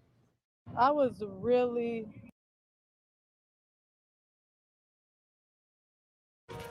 A Charlotte woman is taking legal action against Chick-fil-A after he put a racial slur on her daughter's receipt. The fast food chain is saying it's a misspelling of the customer's name. Hunter Sayans from our sister station WSOC has the story. I was really upset and sad. April Jackson is appalled, to say the least, because of this. Instead of her daughter's name on her Chick-fil-A receipt, a word similar to a racial slur was printed out. She told him her name was Naasia, and she put on her ticket. Asia Jackson says last Monday she pulled through the drive-thru to get her food at the Chick-fil-A off Mount Holly Huntersville Road and the Brookshire when the person who handed it to her warned her. He was like, you might want to look what they put your name as. I was just in shock. I literally parked right there. I couldn't eat the food. I was just in shock. We asked Chick-fil-A about it, and they sent us this statement.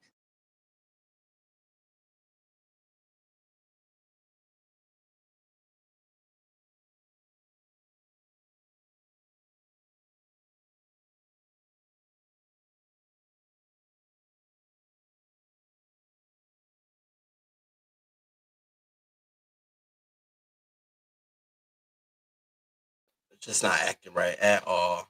But y'all got the situation. So as you can see, nothing's gonna happen. Just the retraining. But I mean, what can we expect? It's Chick-fil-A at the end of the day. Okay, it's Chick-fil-A at the end of the day. We kind of know that they have their own stereotypes, for crying out loud.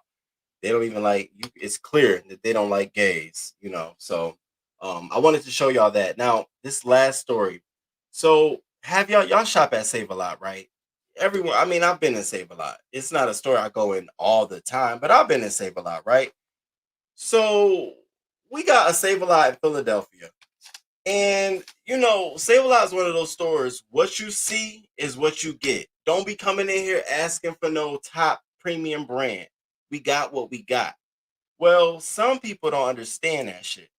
So this lady and her man comes into a Philadelphia in Germantown Save a Lot on February 19th. So they come in, and first the lady asks the store manager, "Why don't y'all have this kind of gravy? They have it at an X, Y, and Z Save a Lot, but they don't have it here." And he told her, "Well, we don't carry that, ma'am. This is the only kind of gravy we carry."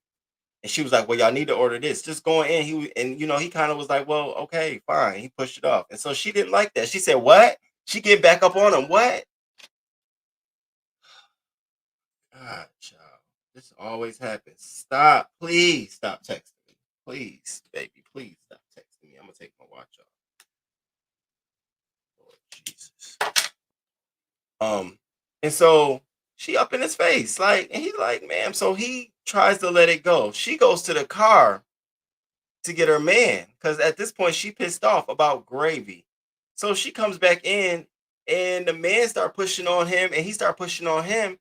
The man pulls out a gun and shoots the store manager in the face with the whole gun because of gravy, and fled the scene, left.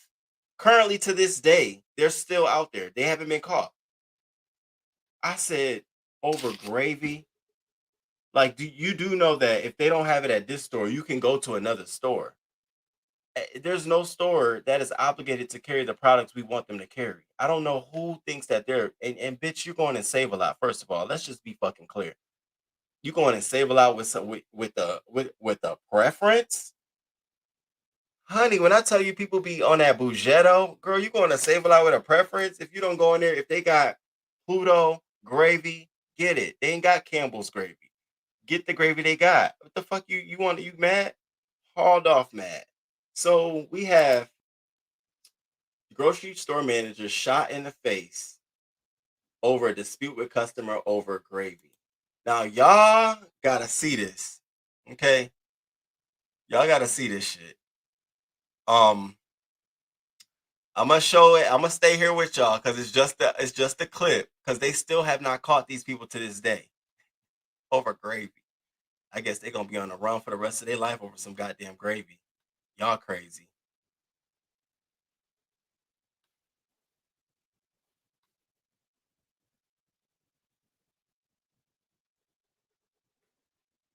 So here they go arguing. So first she pulls it out. The security officer is trying his hardest, like, "Yo, y'all chill." They come back to the store when the security guard left, and that's when they shoot the man.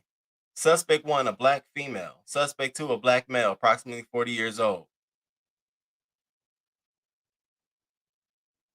The man sustained critical injuries to his face. At this point in time, he's not going back to work. And he was a black man. A whole black on black crime kind of situation. Here he is trying to get a job, earn honest living. He can't even do that because y'all mad over some fucking gravy. What about some hood shit? That's some fucking hood shit. Bitch, when y'all get caught, it's gonna be over gravy. Girl, we was the ones who shot the man over gravy. That ain't no hood shit. You get no cred points, no street points over shooting the store manager for doing his job over gravy.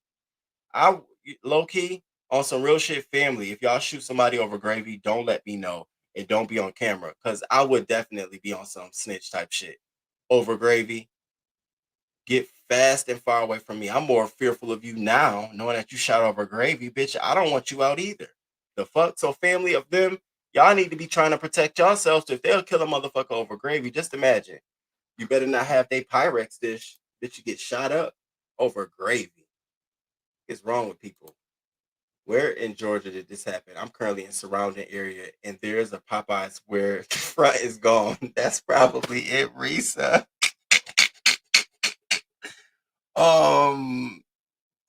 Peachtree City is where it's at. Doing all of that over them dry ass Popeye biscuits. Let me tell you how I count the chicken nuggets in the McDonald's drive-thru every time I eat them. We ain't the only one, okay? God only knows what them kids did to that biscuit before she got it. To actually say Niger, but I'm a teacher. Ignore me. Hey, he is a damn lie. I swear, trainer, he needs a fist in his face and need to be fired. He knew what he was doing. Okay, they could have come up with some more creative ways of attempting to spell her name. You good. Thank you. Thank you. Thank you. Is Save a Lot a Dollar Tree or a Dollar General? It's like one of them. Yep.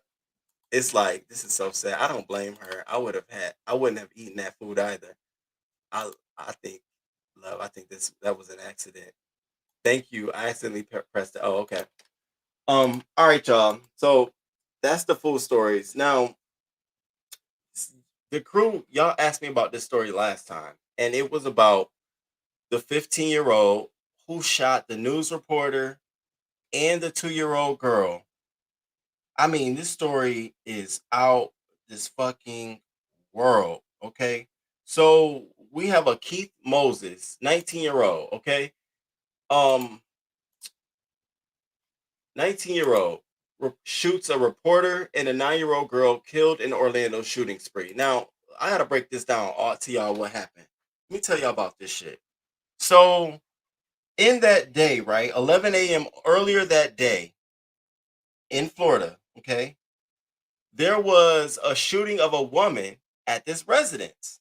And police had came to the scene and news reporters had showed up at the scene. Now, by the time the news reporters were getting there to like do their news reporting, mind you, we're talking a small area, so we ain't talking a bunch of news reporters, and it ain't a big scene. So we're talking about maybe a few police officers were there, a few squad cars, and maybe one or two news reporters. So you get the visual. So after the police squads died down, there's just like a couple news reporters on site still getting B-roll and stuff. Ironically, there's this car sitting parked that had been parked there during the shooting earlier and parked during this upcoming shooting. So out of nowhere, out of this car, bullets fired and kills a reporter, injures another one and kills a reporter, and doesn't stop. The car continues moving and drives to a and I said it had to be targeted. You go to a specific location, you shoot the mother and the 2-year-old daughter. The mother's critically injured, but the daughter dies. You've got, to me, in my mind, he's connected to the earlier shooting and that shooting with the reporter and this most current shooting. And so police said news reporters were there. Vehicle was in the same spot. So they finally get this guy. They catch the guy. They arrest him, right? They try to detain him. Boy, do y'all know that when he got detained, he was faking like he was injured. I'm hurt. I need to go to the hospital. So they took him to the hospital. So while he's at the hospital, he tries to pretend like he's asleep. And once he pretended he was sleeping, the officers let their guard down. He tried to attack them again, which then they had to subdue him. I said, bro, is this a gang initiation? Like, I'm not getting the motive. So police are out here like there's no motive. I'm like, there's always a motive. Y'all might not see it right now, but there's always a motive. So we have one of the shootings happened earlier where deputies have been investigating a separate homicide earlier in the day. See, this woman, she was found, 38-year-old woman, she was found killed there at 11 a.m. And then moments later, you have Spectrum News 13 employees shot. One of them died, one of them in critical condition. So the suspect was then taken to the sheriff's office. During the interrogation, deputies say Moses pretended to be asleep before he began physically resisting and had to be subdued. They were saying that the suspect said he was experiencing a mental health episode and that he may have been under the influence. Noticing his eyes being dilated. You got to be under something You shot 3 different people in a whole span of maybe 3 to 4 hours. You off your fucking square. So y'all get into this shit. This is crazy. This is coming to us out of Florida. What's up, Florida? I mean, what's up? What's going on? I'm down for the conversation.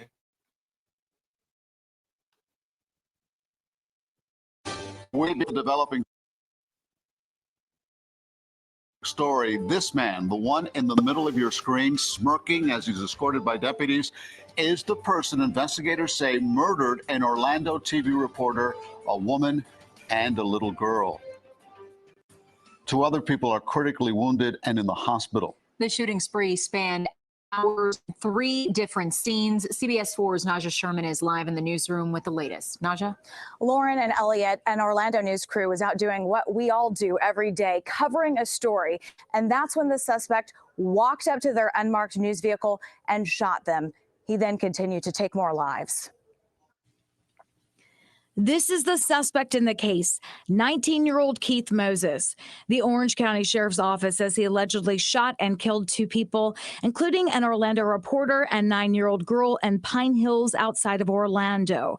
A local Orlando news crew reporting their personal loss on live TV. As the sheriff has just confirmed, one of our Spectrum News 13 family members has died.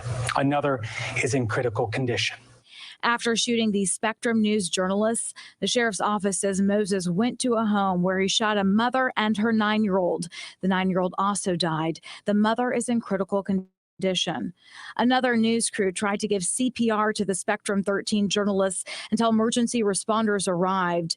Another local reporter breaking down as she processed the tragic news about her colleague and friend. There are people here who knew that reporter, who his fiance and I were just embracing. But I will say this. It is nice to see all the media. We come together in solidarity in this moment. This is every reporter's absolutely worst nightmare. Deputies initially responded to the Pine Hills area, just outside of downtown Orlando on Wednesday morning, following reports of a woman in her 20s being shot. The journalists were at the scene covering the story when Moses allegedly returned to the scene and shot more victims.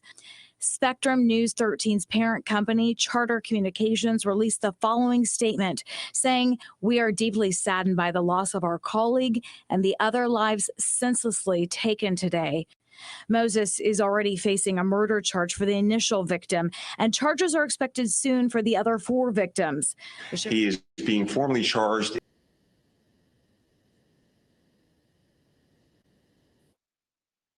Yeah, I know there's going to be additional charges. I wanted to get to this comment. Hey, Love and Devotion, thank you for coming through.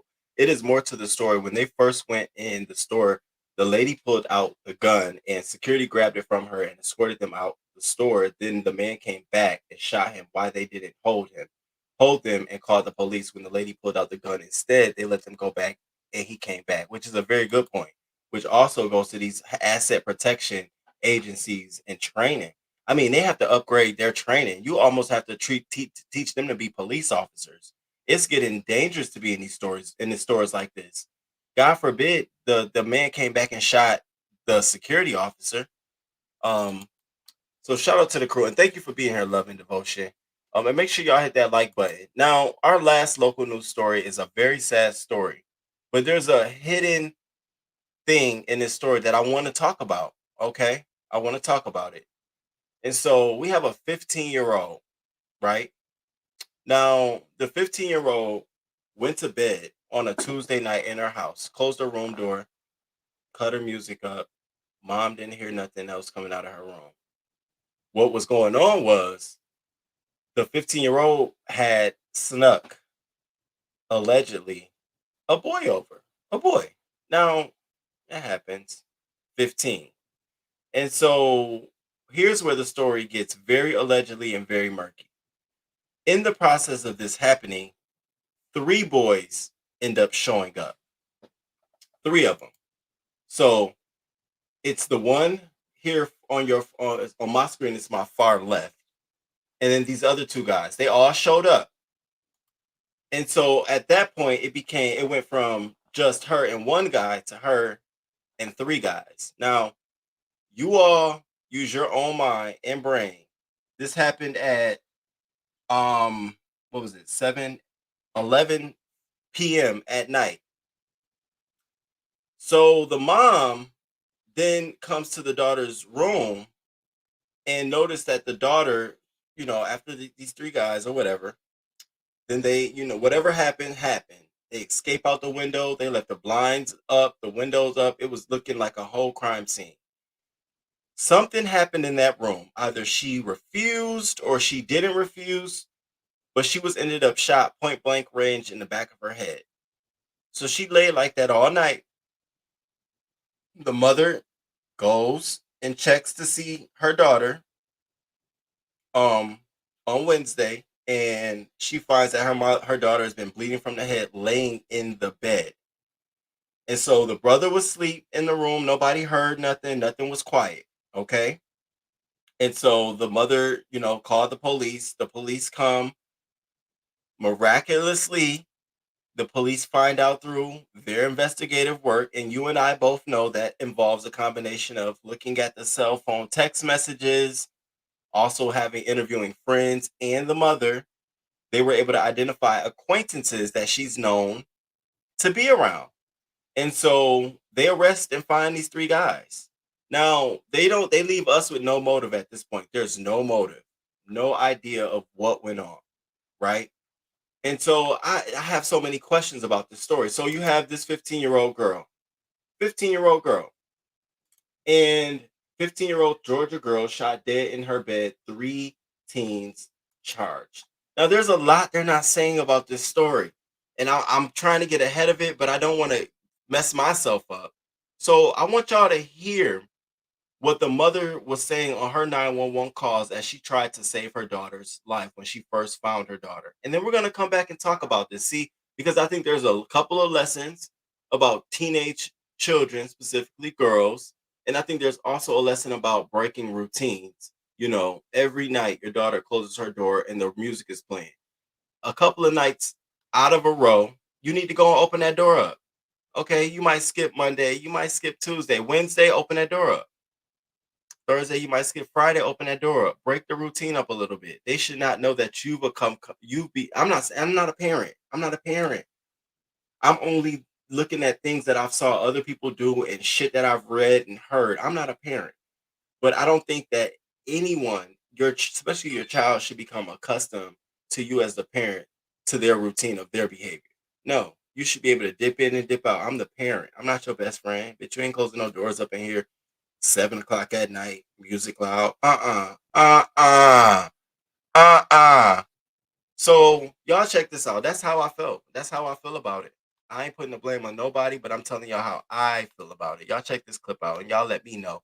And crew, make sure y'all hit that like button. With murder after a mother finds her teenager dead inside their apartment.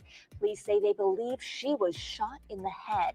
New 911 calls shed light on the moments when the girl's mother found her in her bedroom. And now 3 men have been arrested in connection to this murder. Atlanta News First Tori Cooper is joining us live right now from the apartment complex on Peachtree Station Circle where she was found. Tori, what can you tell us tonight?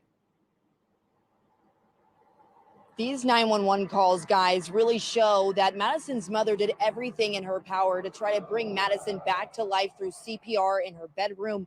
But unfortunately, it was too late. I was getting up for work and noticed a light on in my daughter's bedroom. Nancy Finch's life changed forever when she opened her daughter's bedroom door. Bedroom door was locked. I came through the bedroom door. Her bedroom window is open. The blinds are a mess. Oh, I missed that. Locked? Finch told 911 her 15-year-old daughter, Madison Guesswin, was lifeless and unresponsive. Madison.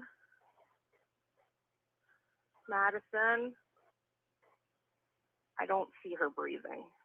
All right, I'm going to go ahead and give you instructions to start CPR, okay? Seconds later, Finch put her daughter on the floor and starts frantically pumping Madison's chest. 5, 6, 7, 8, 9, 10, 11, 12. Breathing. Nancy, I need you to keep going, okay? The 911 operator trying to help Nancy bring her daughter back to life over the phone while officers are en route to the apartment. 4, 5, 6, 7, 8. Peachtree City Police say the injury to Madison's head is consistent with a gunshot wound. Medical examiners still have not ruled the official cause of death, but detectives also confirmed Madison went to Whitewater High School in Fayetteville. I just want to reiterate that this was not a random act. Police say these three 18-year-old men knew Madison. They knew whose apartment they were at, and it was in some way related to matters between these individuals. Justice Smith, Jacobian Brown, and Yeshua Mathis were arrested Wednesday. All three are now charged with Madison's murder. Madison.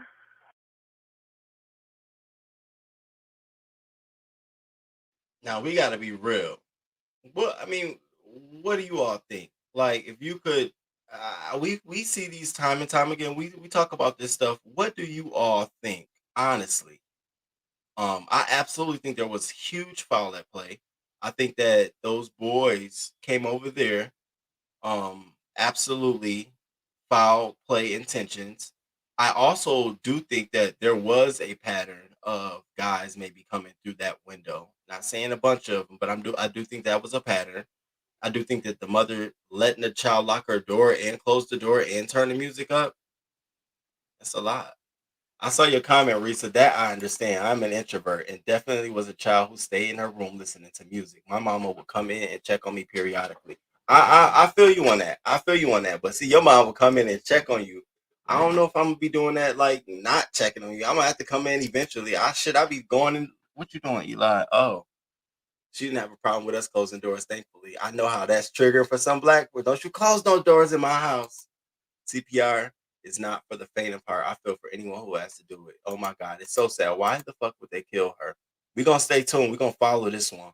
I took a CPR class a few years ago, and trust me, you will remember what to do if needed.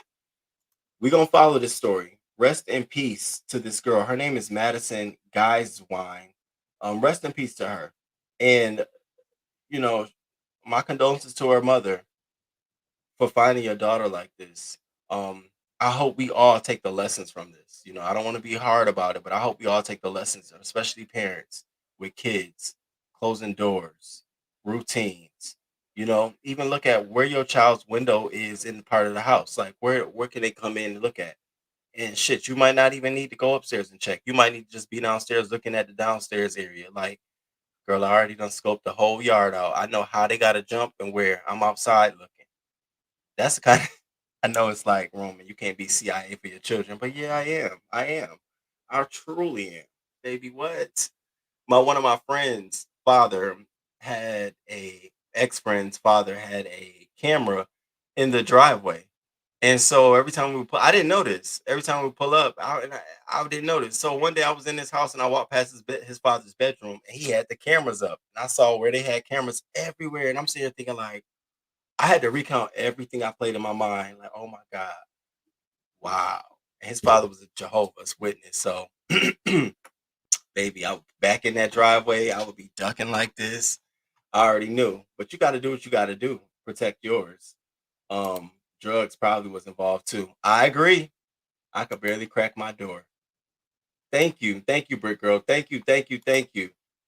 Shout out to the crew. We got through local news. Listen, y'all, I have the rest of my show to get through. Now, I know we do 2 hours, so that means some of y'all got to get to work and do your thing. But I do hope you come back and check the replay out at this point. At this part, we're going to 1 minute, 57 minutes in. If you come back and check this part out. This is where we're going to get into quickies and rumors and hot topics. And we're going to answer the question, what would you do if somebody, all these different scenarios, what would you do? I want to know I know what I would do, but I want to know what you would do. So stay with me and shout out to the crew. Thank y'all so much for being here. We rolled right through that. Okay, we got right through local news. Thank y'all for being here with me. I want to get through quickies and rumors. Y'all know these is quickies and rumors, so I put myself on a little timer. We're gonna breeze right through this. So this might not be too long. All right. And quickies and rumors today. So first thing I want to head off is with with Rihanna. So Rihanna's Super Bowl halftime show obviously drew in some FCC complaints. Lord. Y'all can't let this woman be. She got FCC complaints for a Super Bowl performance, right? So now just listen to what she got complaints for. People were saying that it was indecent. I had to turn off the TV because of the pornographic content, patently offensive and completely inappropriate. She didn't do much dancing. She spread her ass cheeks at the crack. She rubbed her pants where her labia was 3 times. I'm like, she was covered up and pregnant. She barely did anything. And so compared to the other complaints, she got 103 complaints. Jennifer Lopez and Shakira got 1,300, while Janet Jackson still is the top with 540,000 complaints. So Ree did fine. She was okay with her little 103 complaints compared to the rest. But I'm like, damn, y'all can complain about anything. Now, in Rihanna news, Rihanna is set to perform at the Oscars 2023. And she's going to be performing the Lift Me Up ballad from the Black Panther Wakanda Forever. And I said, okay, I see you trying to work your way back up into performing and singing. I see the gradual, but you're doing it big. Super Bowl, Oscars. She's saying that she wants to get this album out this year. It would be crazy for her not to do it. She's ready to do it. She feels like she got new energy, new vibes. And so shout out to Rihanna. I'm looking forward to it. Now, along the lines of the Oscars, let's talk about Oscars. So the Oscars is coming up. It's actually on March 12th. And they have already just like sort of lost their motherfucking minds. Can we just say that? Lost their minds? So the Oscars have decided to put together a crisis team. Now, they put together a crisis team following the Will Smith slap. And so what they're going on to say is that they put together this team. They put together this team after the Will Smith slap because they needed to have a strategy. So the strategy calls for if somebody was to rush on the stage, if somebody was to anything that you could predict, they are in preparation for. I'm like, no, y'all going a little bit overboard because of the slap. And so they go from the CEO of the show goes on to say that we're bringing back Jimmy Kimmel and that we have a whole crisis team, something we've never had before, and many plans in place. We've run many scenarios, so it is our hope that we will be prepared for anything that we may not anticipate right now, but that we're planning for just in case it does happen. I'm like, damn, well, just off your slap, you got motherfuckers out here like this? Okay. So we're here with Will Smith and the slap. The next thing I wanted to talk about is it's official. Zaya Wade has officially changed her name. She was granted legal status. Her official name now is Zaya Malachi Aramai Wade. So shout out to Zaya. We know it's been an uphill battle for both Gabrielle Union and Dwayne Wade in supporting Zaya in her as she transitioned. So shout out to them. Also in quickies and rumors, I wanted to talk about Yeezy and Kanye West. So they're back at the table. Now, we just basically heard that Adidas is going to gear up to lose $1 billion this year for writing off about half of a lot of millions. I think it's like $500-600 million worth of Yeezy sneakers. And so they came to the table and they got a deal. So the deal is that Ye is going to be able to sell $500 million worth of its remaining Yeezy sneakers. Now, there's a caveat. The caveat is that the new deal is now believed to see the sale of select non-branded Yeezy sneakers with no new designs to be produced. So what they're saying is, we'll allow you to sell, push, endorse, sell. We'll put them back on the street. We'll put it back on the market. $500 million worth of your Yeezy sneakers, but they cannot be Yeezy branded because see, they are trying to crash this man's brand, and they can't be any new product. They got to be what we got right here that we paid you for. We need all of this right here. And so that's what they're planning to bring to the market. So it'd be interesting to see what that concept looks like, what those sneakers look like.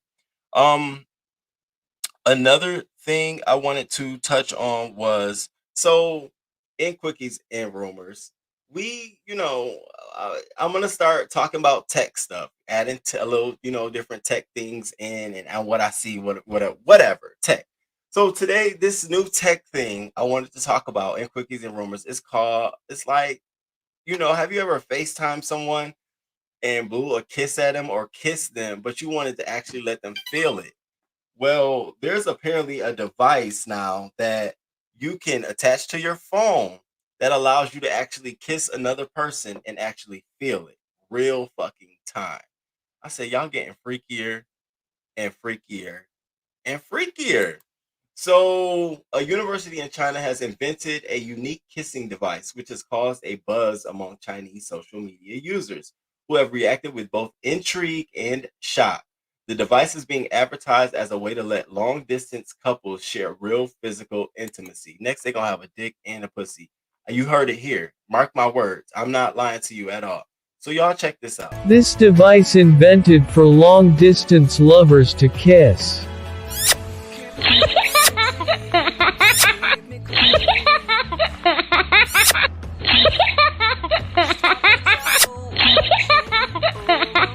So what I feel is the other person is kissing me, and I feel pressure on my lips. It's as if the other person is kissing me right now. Yeah, I don't know if I want to be doing all of that. Where are you supposed to be doing this at? In your house? You out in public just kissing a device on your phone? It's removing everything is just removing physical connections. I don't know how I feel about this. I don't know. I'm not gonna say no, but I don't know. I want to see people walking around with this device attached to their phone, kissing. What? I don't know. It's a little weird to me. I don't know about y'all crew, but it's a little weird to me. If you're asking me, it's a little weird to me, child. All right, please. I wish the fuck I would kiss somebody. Right, crazy. That's not for kissing. Oh, it's not for kissing. Baby, you know how people gonna be putting stuff up to it. Go ahead, put your lips on it. Go ahead, grab your phone. Y'all so nasty. Good morning, child. Sorry, I'm late. You good? You good, Nary's? Hey, boo. Absolutely love the show. Love the interpreter. She was dope. That is crazy, child. I think Zaire behind. Zaire, you behind us? All right, so that's that. Oh, yeah, let's talk about this too. So, y'all, Gunna is looking for a new label.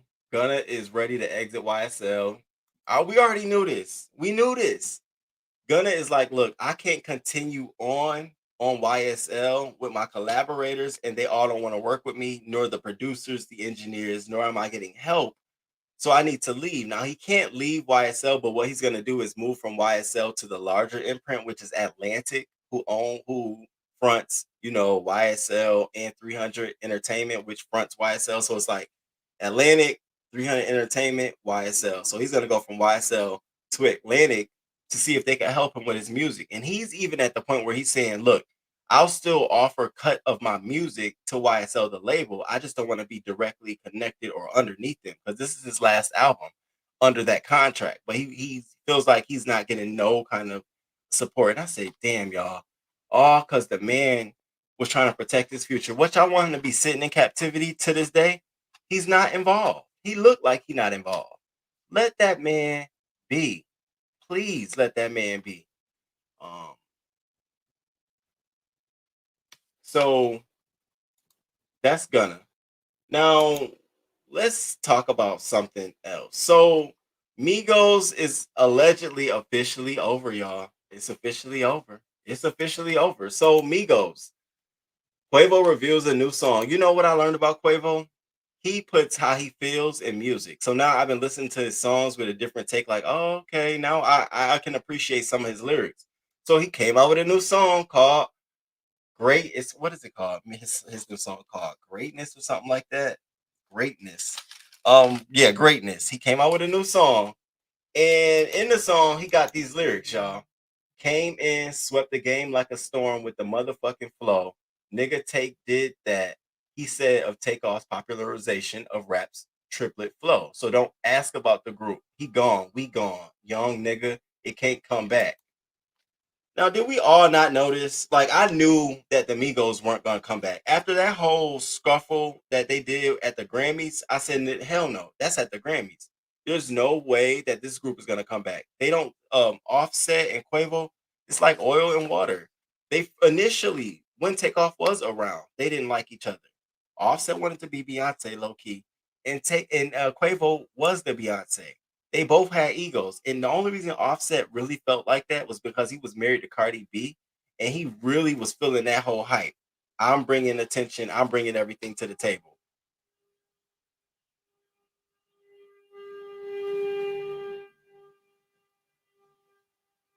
Y'all hear that? What the fuck is wrong with people?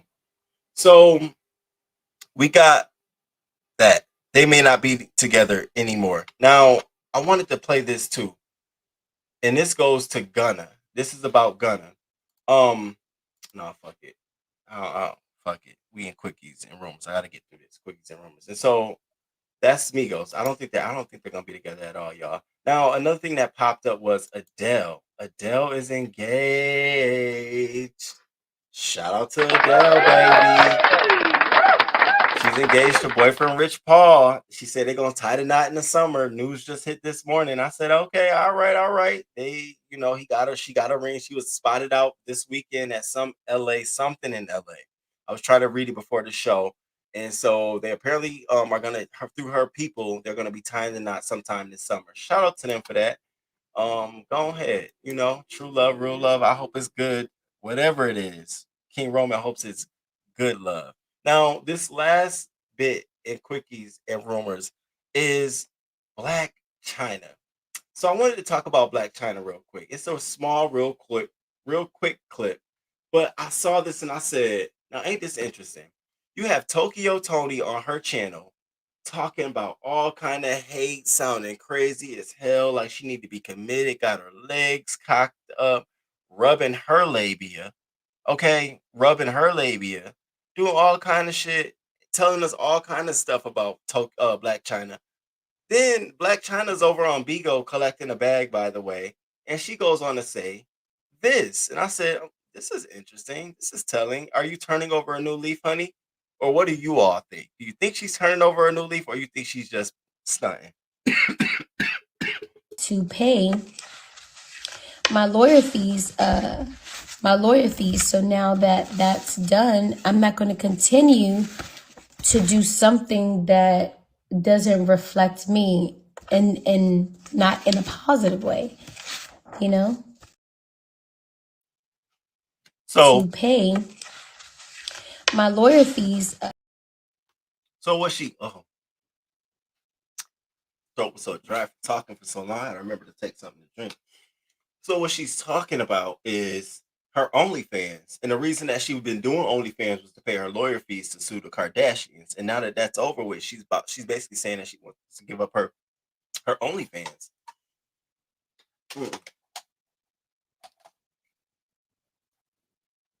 She wants to give up her OnlyFans, and I said, now this is interesting.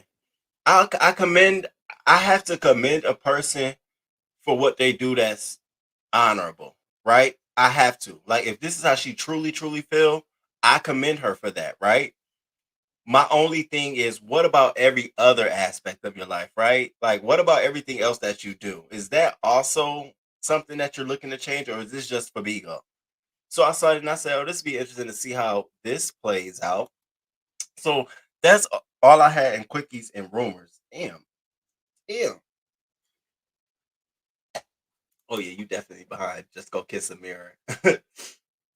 Y'all got a tornado warning. Yes, her and her black man watched Beyonce sing at the wedding. Dang, that noise scared me. Jessica Rabbit, thanks for coming through.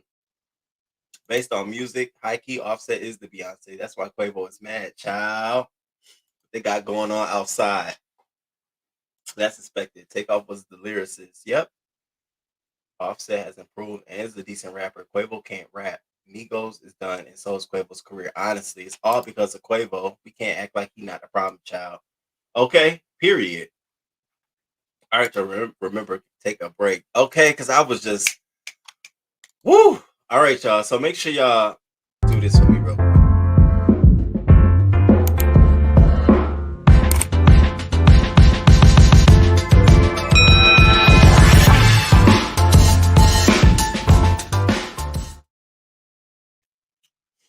our new segment things that I have for Wednesday. I love the beat. They so dope. It's so dope. All right, y'all. So now I asked y'all a question at the beginning of the show. My question was, what would y'all do? What would you do? So in today's what would you do, which we'll continue to do more of these, what would you do? My question was, let's say you fell in a grocery store on some water that they should have had a sign out. What would you do? Would you stay there, slip and fall, like, oh my God, scream and yell? What would you do? We always say, what if you got hit accidentally by a police officer riding by, just knocked you? What would you do? I want to know. I know what I would do. I'm not coming up. If a police officer taps me, Roman is not coming up. I'm going to be down. Even when the paramedics come, don't touch me. What time, how many minutes went by?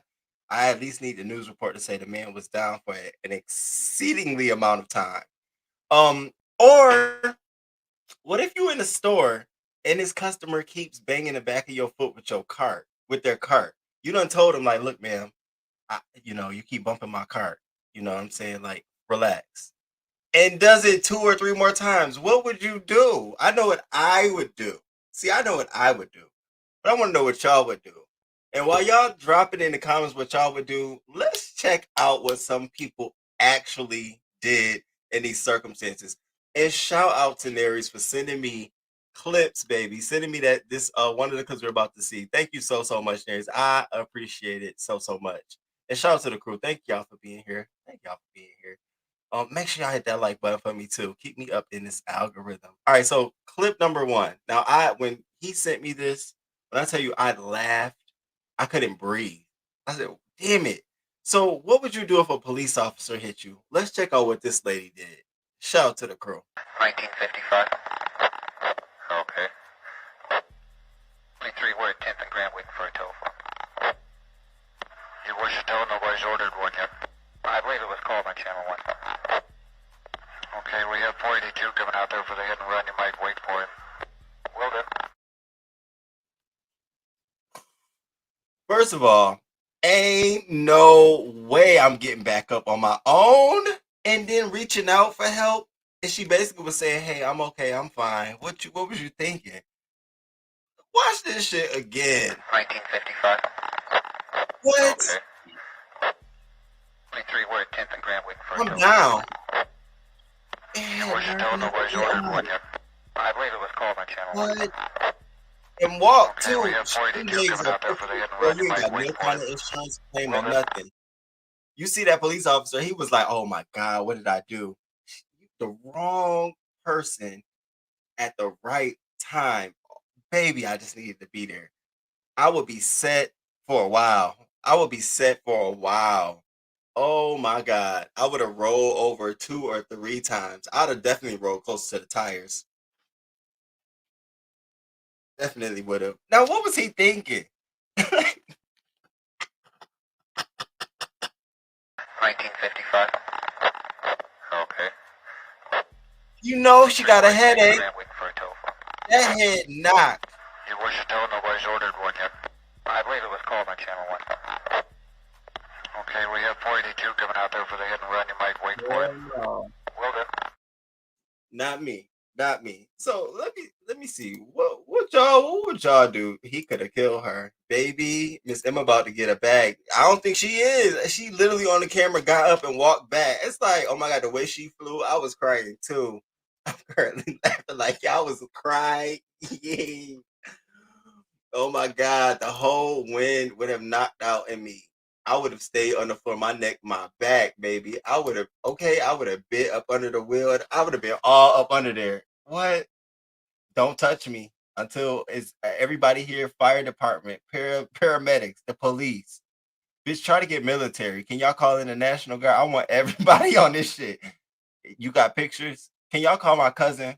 Because she know the pictures to take. My cousin be over there. Get that angle. All right. Now do one from the top. I'm going to look up. Bitch, what? I will be faking the front. Don't start rolling. Look at that. His computer in the car just knocked this poor lady out. She must be tough. That's a tough old cookie.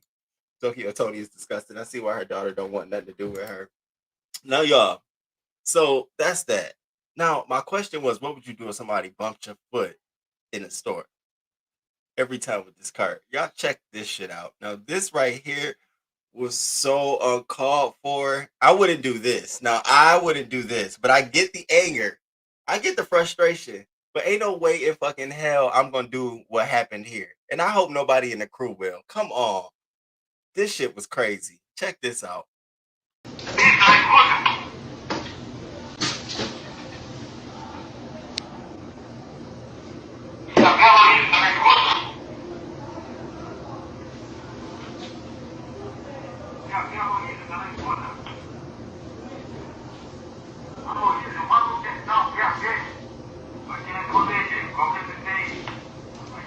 Like all of that because she was bumping the back of your foot. I know you beating your wife at home. Whoever your significant other is, I know you is. Baby, I know he knocking somebody out at the crib. Are you kidding me? The whole cart? Damn. And then got back in line. These niggas is bold. Did y'all not see the man casually walk over? Now, he had told her, earlier part of this video, he had told her that he had looked at her like, and she was just on her phone. So as he was moving up, she just was scooting her cart up, and it was knocking him in his knee. He casually looked at her like, oh, okay. Now, my thing to the woman is, did you not see him raise that shit? You stood right there. I'm never that much into my phone that I don't realize somebody acting out. I'm all bitch. I'm surveillance roaming. I be all ears. I know what's going on, bitch. I be peeping the scene. I peep everything. I see it all. What? He had time enough to pick that shit up and honk it at you. That lady fell out. She had no choice. She had no. At that point, her options were limited: fall the fuck out or run. She couldn't run because she didn't see it, so the bitch just fell. Y'all check this shit out. I can't. I'm telling you right now, bitch. This is a lesson for. This goes both ways. A, be careful when you bumping your car up against somebody's ankles, and B, you know, you ain't gotta throw a card at somebody if they do though. You know what I'm saying? Like, we gotta think of something else. Like,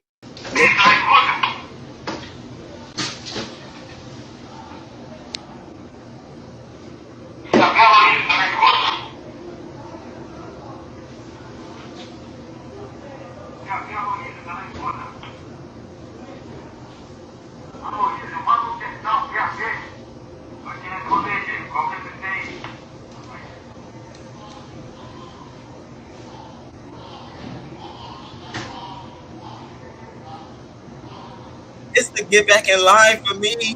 Like, what? Oh, you know he at home hitting his dog. That ain't normal. Ain't no fucking way. I can't. What is wrong with our people? What is going wrong? What is up? Like, can we gotta start talking to each other. Hey, we gotta start paying attention. There was no way that man had enough time to this nigga raised the cart up. Y'all try to raise the cart up in the store next time. That shit is heavy. It ain't easy. He raised the cart up and I just watched her fall. It was just like, you know what? I'm sick of this shit. I'm not doing this. So that's the what would you do? Now I'm looking at y'all in the chat like, wait, what? Y'all, I had to share it, crew. Okay, I had to share. I would have been all under them wheels. Baby, I'm telling you, everybody would have had to show up. I'm talking about, I wanted to make sure all the news crews out here. Did somebody from the mayor's office show up yet? I don't need to be touched yet. Bitch, this is a all hands on deck. I be calling brutality. What? Baby, looking at the computer. She is out of way in the shot. Okay, wow. Hey, exclusively me. Good morning, boom. Got me crying. She called him on the wrong day. Something is wrong with him. Mrs. G, crazy. I thought he was going to get a basket to bump into her feet. Did not expect full-fledged chaos. Me either. I did not expect that. I'm thinking he was just stepping out of line to go like, I told this. Like, I'm thinking the cart, even me, I would have looked like, okay, nigga, you doing a little too fucking much. A cart, I definitely, when you wouldn't, I would have been stepped back. She all like this and just get knocked. Girl, let's just hope she didn't get a concussion. Child. I just don't he tossed that so wrong. It just stood there. I'm like, I'm trying to keep my composure. But whoa, I got hurt at Giants on a New Year's Eve. I sued and won. Okay, that's what's up for real. All of this baby is due to the pandemic. That's what it is. Bobby, I'm good. Thank you. This bad behavior is due to the pandemic. To be honest, some people have no concept of personal space, whether riding your ass while driving or being close, period. Every time I get in front of a nice car, well, every time I'm in front of a nice car and they ride my ass, I'll be trying to hit the brakes. Bitch, you know, because you already know. If you thinking what I'm thinking, I'm trying to come up. I already know the game. Bitch, you better slow it down. I don't play that shit. She was in shock. She just got knocked. Oh, you talking about the car. All right. Now, let's wrap this show up. So, real quickly, briefly, let's touch on some hot topics, y'all, so I can get y'all out on the way. Thank y'all for being here, man. I appreciate it so much. Y'all rocking and rolling. We rocking and rolling. We rocking and rolling. All right, so hot topics. First thing I want to get into, NAACP Awards was here, and it was so amazing. I thought it was a great show. We had a lot of great entertainers. Viola Davis gave a great speech. Angela Bassett gave a great speech. Gabrielle Union gave a great speech. Who else gave a great speech? A couple of other folks gave great speeches. Just to run down who won, the winner, Entertainment of the Year, Angela Bassett. Motion picture, Will Smith, Emancipation. Comedy series, Abbott Elementary, which is a good fucking show. Abbott Elementary is amazing, y'all. I like it because I like The Office. It's just like The Office, but it's for school, and it's so funny to me. I'll be binging it and waiting for more episodes to come out, going back because it's just so funny to me. We also had the outstanding drama series, P Valley. We had Angela Bassett win with 911. Now the show is good. I just have not stayed into it. Busy, but it's a good show. She does a wonderful job. And then also outstanding television movie was The Best Man, The Final Chapters. And Morris Chestnut also won as outstanding actor. Niecy Nash, she won for outstanding actress in a television movie for Dahmer Monster. She did a good job. Niecy did a good job. So let's shout out to everybody who won an award from the NAACP Image Awards. What I wanted to share was, do I have it here? Do I have it all here? I don't. Let me see. No, I don't. Yeah, I wanted to share this because I thought this was profound. I thought she did a wonderful job, and I know this is gonna get. I already don't be monetized. Shit, I be playing everything, saying everything. I don't care, but I wanted to play this because she did a wonderful job.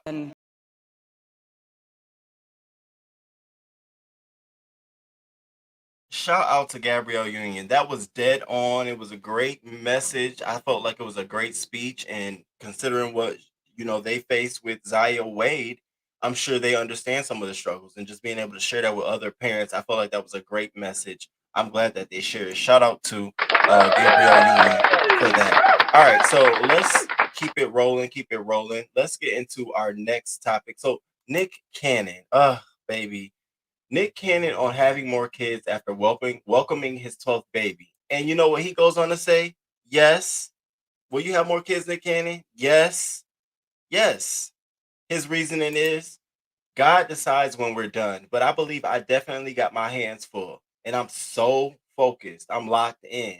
But when I'm 85, you never know. I might. When you 85, nigga, you think you're going to be having kids still? Cut it out. Cut it out. Okay.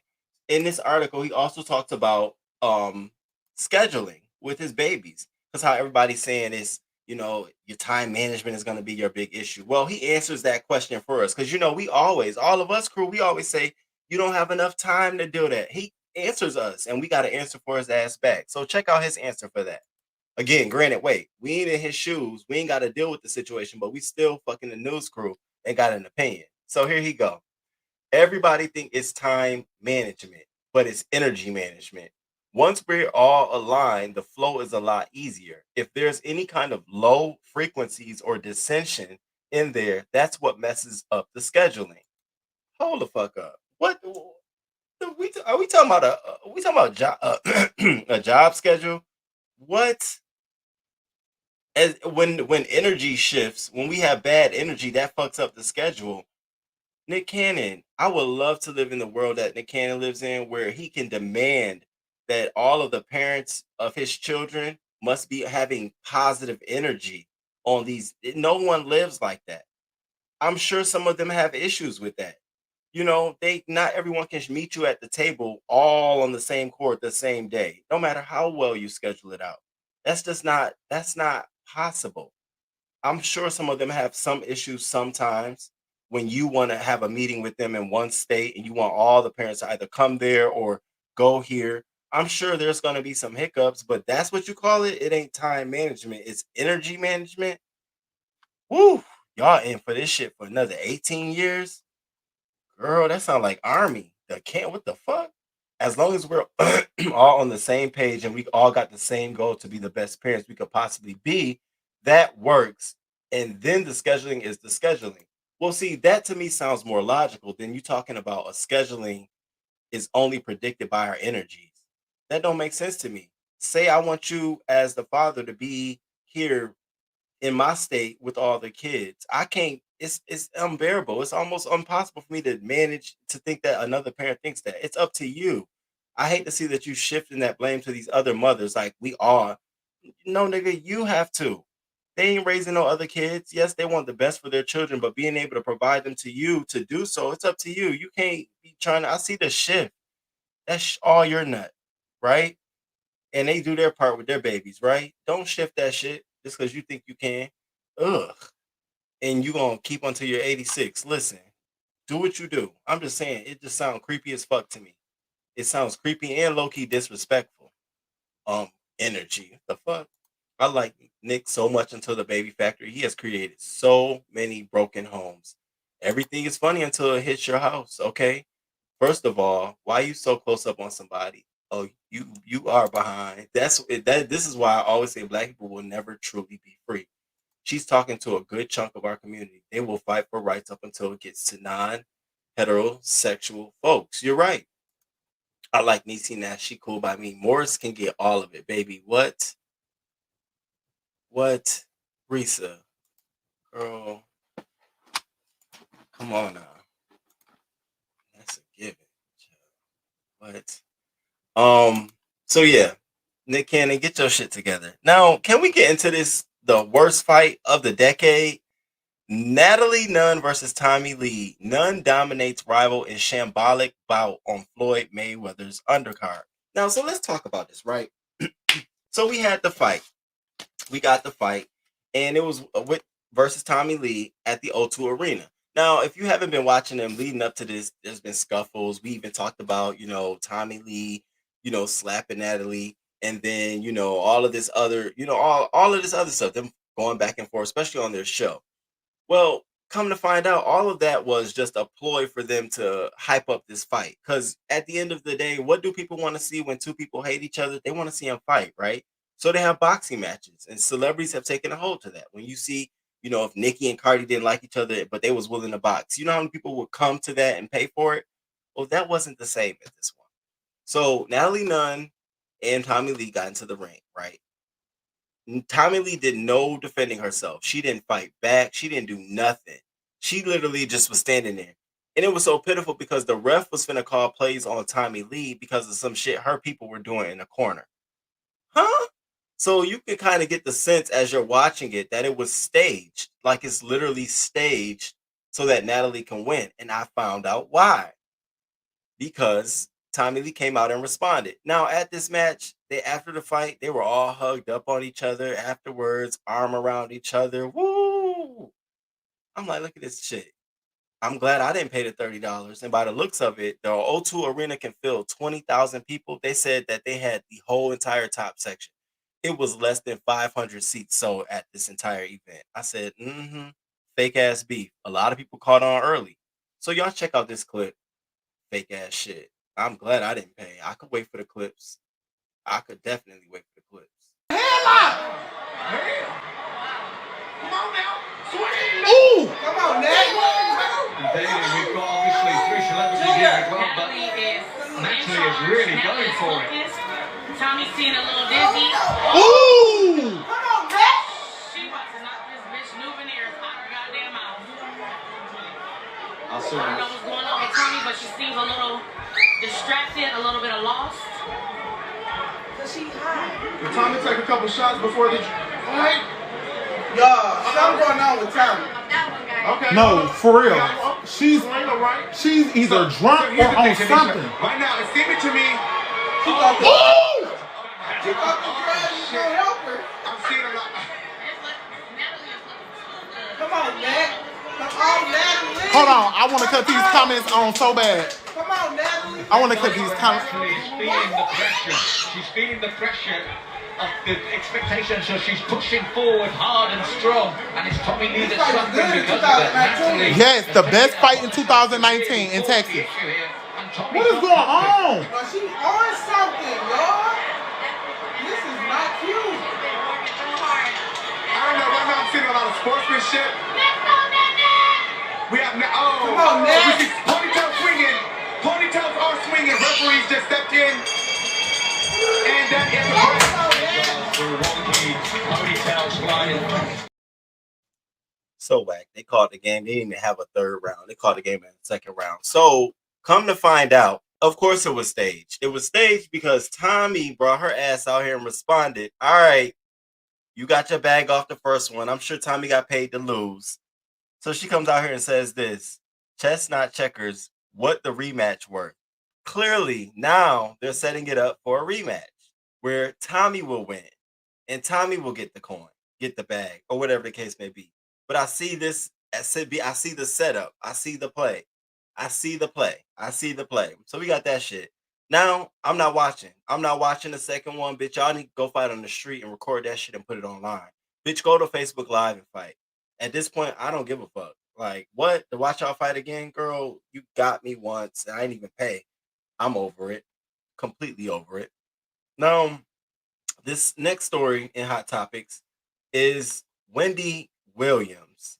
So Wendy Williams was caught out filming a mystery project in New York City at a restaurant. Let me tell y'all about this setup, right?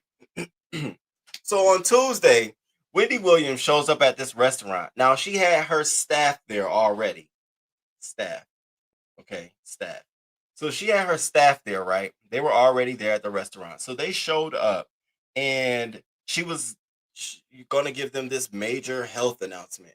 So when she arrived with a crew of 30 people, a film crew of 30 people. Now her staff was like, what the fuck? What the fuck is this shit? Now, mind you, she knows her staff, right? They said when she walked in the room, she was waving at them like she didn't, like they were her fans, like, hey,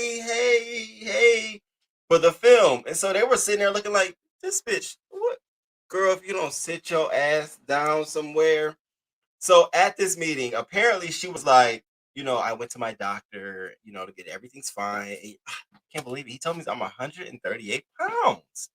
But anyway, so we're going to be doing this show. We're going to work on trying to keep up for the film crew, right? She's doing all of this and live. And, sources leaked this stuff out. And I'm sitting here looking like, Wendy, what the fuck is going on? What is going on? I thought we were doing a podcast. You out here filming a show? What is going on? Now, I know people want to see a train wreck. So people are going to watch the Wendy Williams show. They're going to want to see all of this shit. For me, I just don't want her to go so low that it sort of takes away from her legacy. Like, all right, we already see you out here. What are we doing? So they go on to say in the article that a source told us of the scene. Basically, it was a regular night, and then all of a sudden, the Wendy Williams train arrived. She had a huge crew that basically turned Fresco by Scotty into a movie set. Approximately 30 people in the crew. Lights, cameras, audio, producers. It looked like a reality show. One of the scenes was Wendy having dinner with a friend. Wendy came into the dining room with her big personality, waving at all the guests like they were extras in her movie.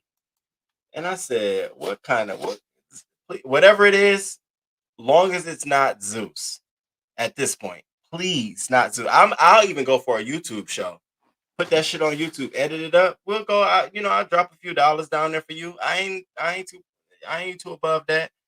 But Zeus, you ain't gonna have no kind of rights or headways. So after she walks out the restaurant, this is Wendy. Y'all get into this.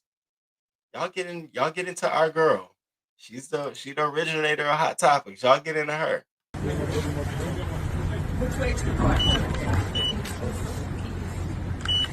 Hey Wendy, one shot right here. Hi. It's sexy, right? Super sexy, girl. Thank you. No, don't let me go. Come this way. We're not dating, by the way. All right. He's my bodyguard. That's what I'm talking about. Oh, I know you. Of course. Yeah, I used to shoot all your events. Dons and Divas back in the day. It's nice to see you. Of course. You do a polo shoot, Johnny, real quick? No, take a bunch of pictures. One polo, one solo shot? Take a couple pictures. No, my feet. Okay. My feet, standing. Here you go, Winnie. Oh, we can walk. Come No, this I don't way. want to fall. No, I'm with you. Because of all the, the bucket. Right here, Wendy. One shot right here. One shot right here before you step. Okay, no. Can I get one more shot before you get in the car, Wendy? Okay, I can do it myself. Hold on. All right, cool. We're gonna do it by the car. All right, cool. Ready? Wait, you know what? Oh, Yes, I do. All right, smile. Serve some looks. oh, that's hot. Make That's it look hot. like so. Trying to go to your right. Wait. To my right. Oh, that's nice. What about this? Wait, hold on. Go ahead. Oh, What else you gonna do? Damn, Jamal, thanks All right. Jamal. You the best. thank you, Wendy. Let me put my bag in. All right. Throw the bag in, eh? You got it? Johnny, hold your phone there. Just stay Sorry about that. Wait, hold on, Keep it hold on. close. You know what? Johnny, try to stay still. All right, I'll stay still. I won't move. Take your clothes off. Oh, what did Wendy? All right, that's good. Perfect. Thank you, Wendy. See you later. I don't know, y'all. I don't know. The whole. Sometimes I feel like she's really mobile. Sometimes I feel like she's acting like she's not mobile for sympathetic, for empathy. And then sometimes I feel like it's for real. I be going between like, you can take a picture, can't you? You can stand for a picture. So I don't know, Wendy. I don't know what the fuck you got going on, girl. But we need you. I need you here. I need you on these topics, girl. I need to hear what you think. It's a lot of shit going on, but we need to know what you think. I don't need to be seeing you out here having fake dinners for a fake TV show. Please. So she was also caught out in public. Now this shit right here got me. I said, Wendy is so phony. Wendy is phony as hell. In one instance, she want help, and then the next instance, bitch, get off of me. So, she phony. I'm going.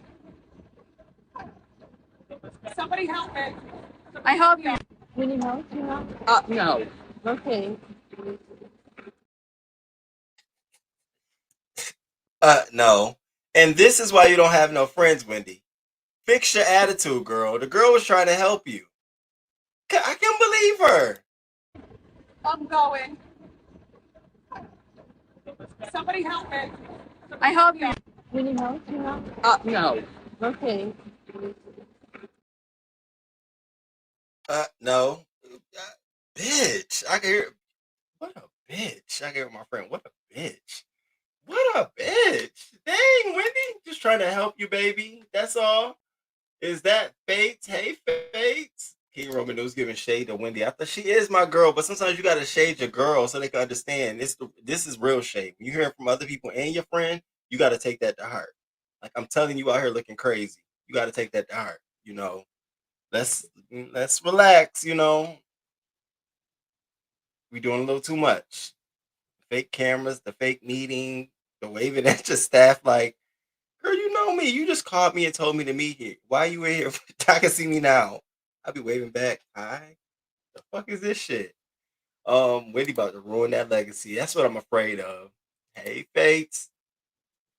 Zach, for you was a true partnership. She was the talent. Oh, that husband of hers. I like Zeus. That brother of hers takes away from her legacy already, child. Wendy, let me hold that coat though. That coat is rocking.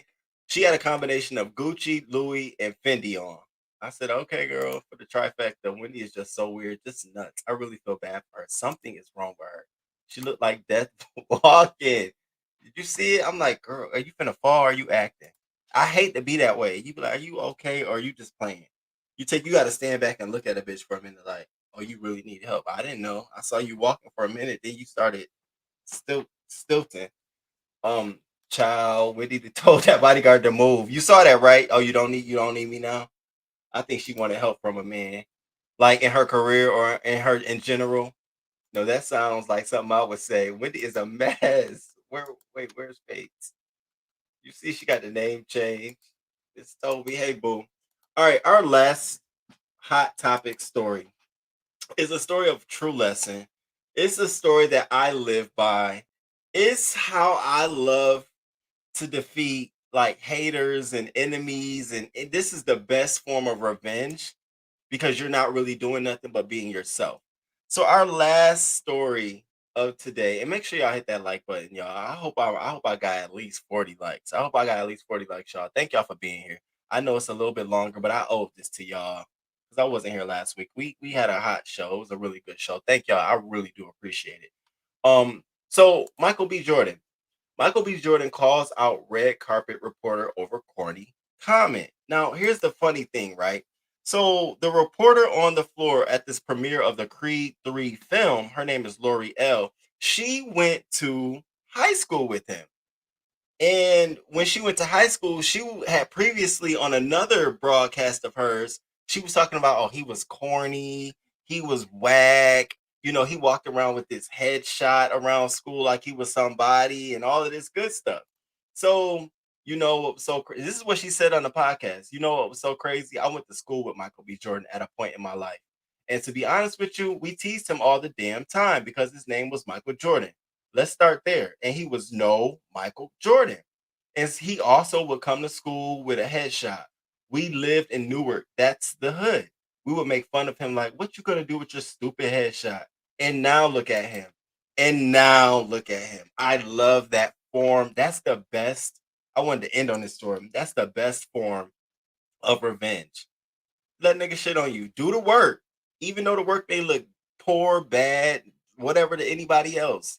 But baby, if you're doing the right thing for the right reasons and doing the work, God, the universe is gonna conspire. So I want y'all to check out what happened on this red carpet when they actually saw each other and she was giving him the interview, Mr. Headshot. I wish he had a headshot on him. Bitch, I'd have pulled that shit out like, oh yeah, I remember you. He did kind of stunt a little bit on her. I loved it. Oh, I love that kind of shit. Baby, this is the best form. I hope this encourages anybody and anyone anywhere who ever feel bad about anything they're going through or getting hated on for any kind of reason. These are the moments you suck that shit up for. Shit like this. So check this out. Maybe I'm just a evil person, but I enjoyed it. What are we doing here?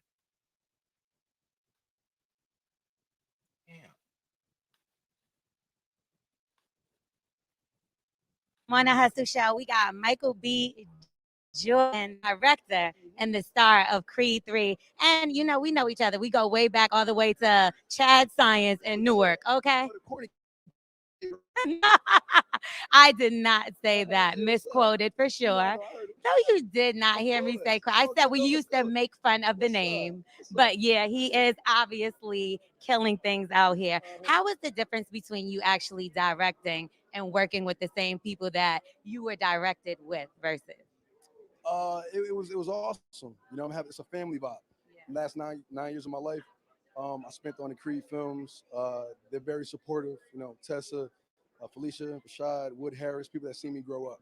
And for the fact that I stepped behind the camera and finally got a chance to direct them, they loved it. They embraced it. And it was a wonderful experience. And was it difficult for you mentally because you're coming out of a different space? I didn't know he was doing the athletic kid. I mean, I was staying in it. This is about y'all. Isn't this the sexiest man show off right here? Who's the sexiest man? Because now who's the sexiest man? Because I thought he might be the one right now. This is the one. This is the one right here. Yeah. Is it a tie? No tie. We don't compete. Yeah, we don't compete. Two number ones. Batman and Batman. Or should I? Oh no, can't say that. Superman is there. Sorry. Okay, so you also are. I don't want to.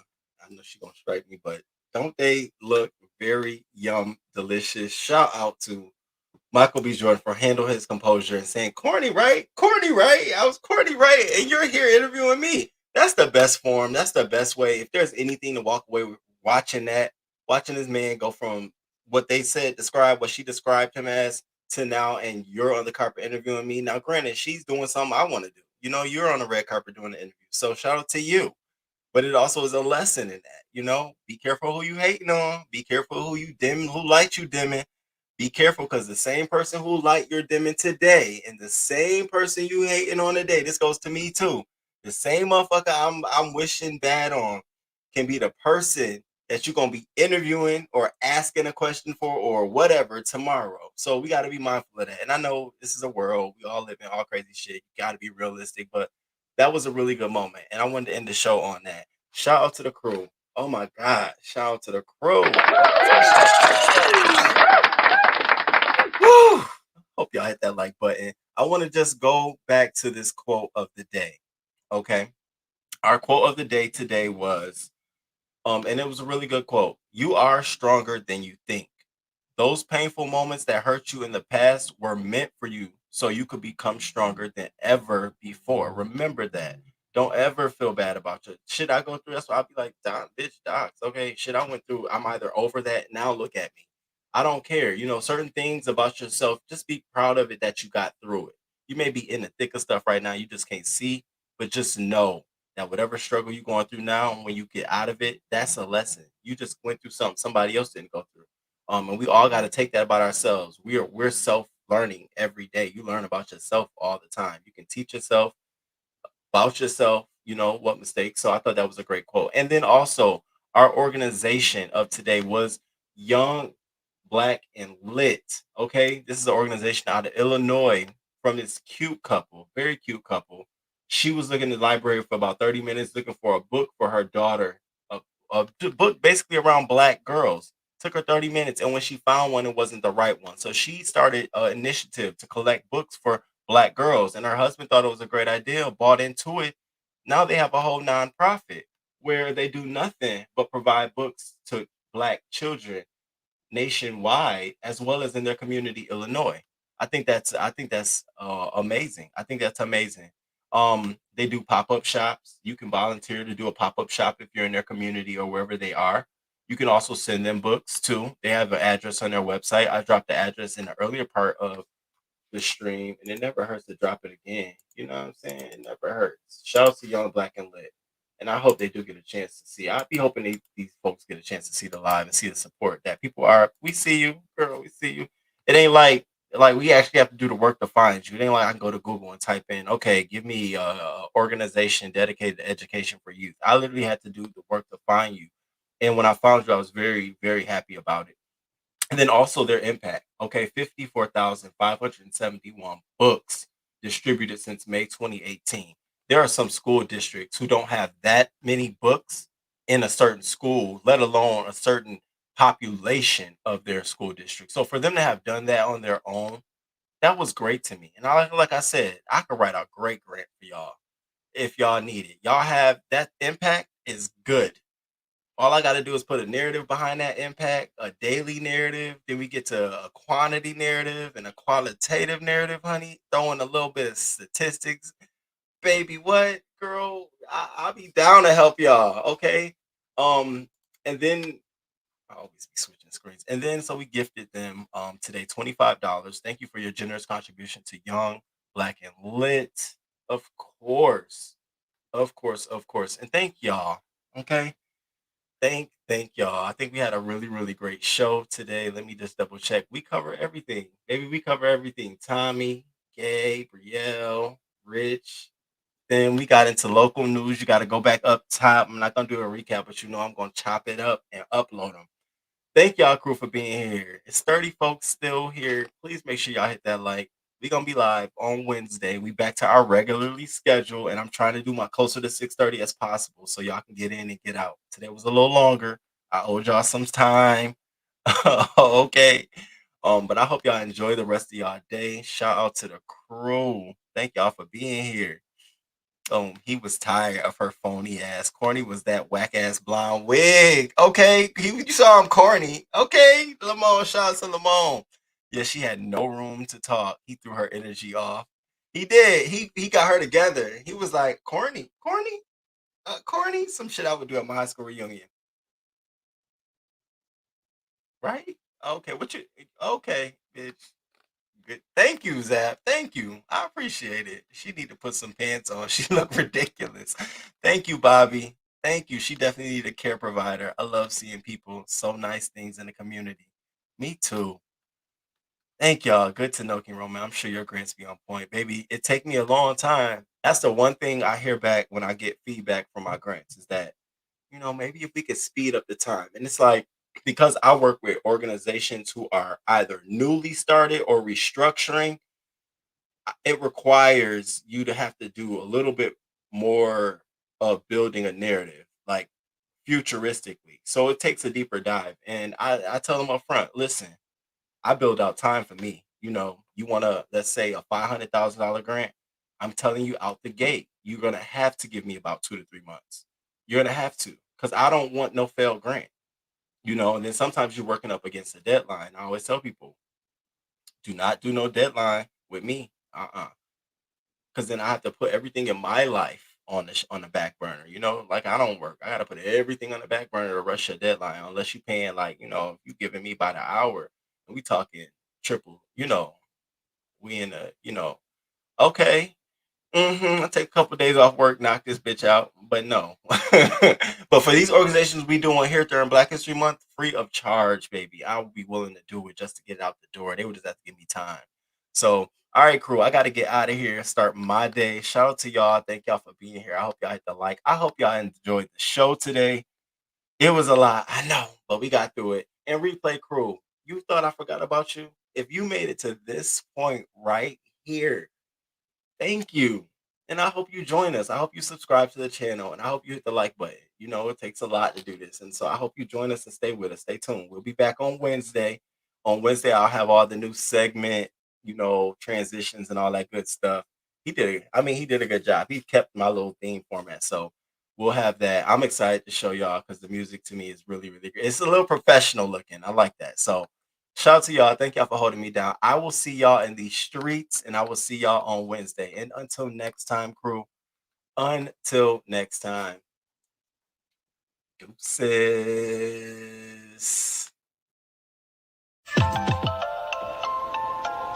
Good morning, good morning, good morning, good morning. Thank you for being here this morning.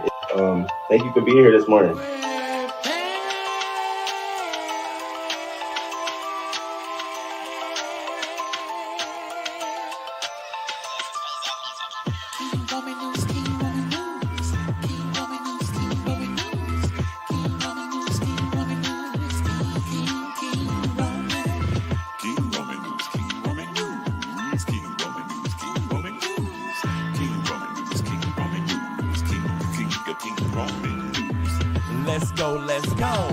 Ow, let's start this show. King Roman News gonna come right through. Gonna give you that news just like you know he can do. Hot topics in your face, baby. King Roman knows his place, baby. King Roman News. Good morning, good morning, good morning, good morning. 6:30 a.m. Eastern time, baby. He's gonna come right on time with the news just for you. Celebrity news, politics, and local news just for you. King Roman News. Monday, Wednesday, Friday. Monday, Wednesday, Friday.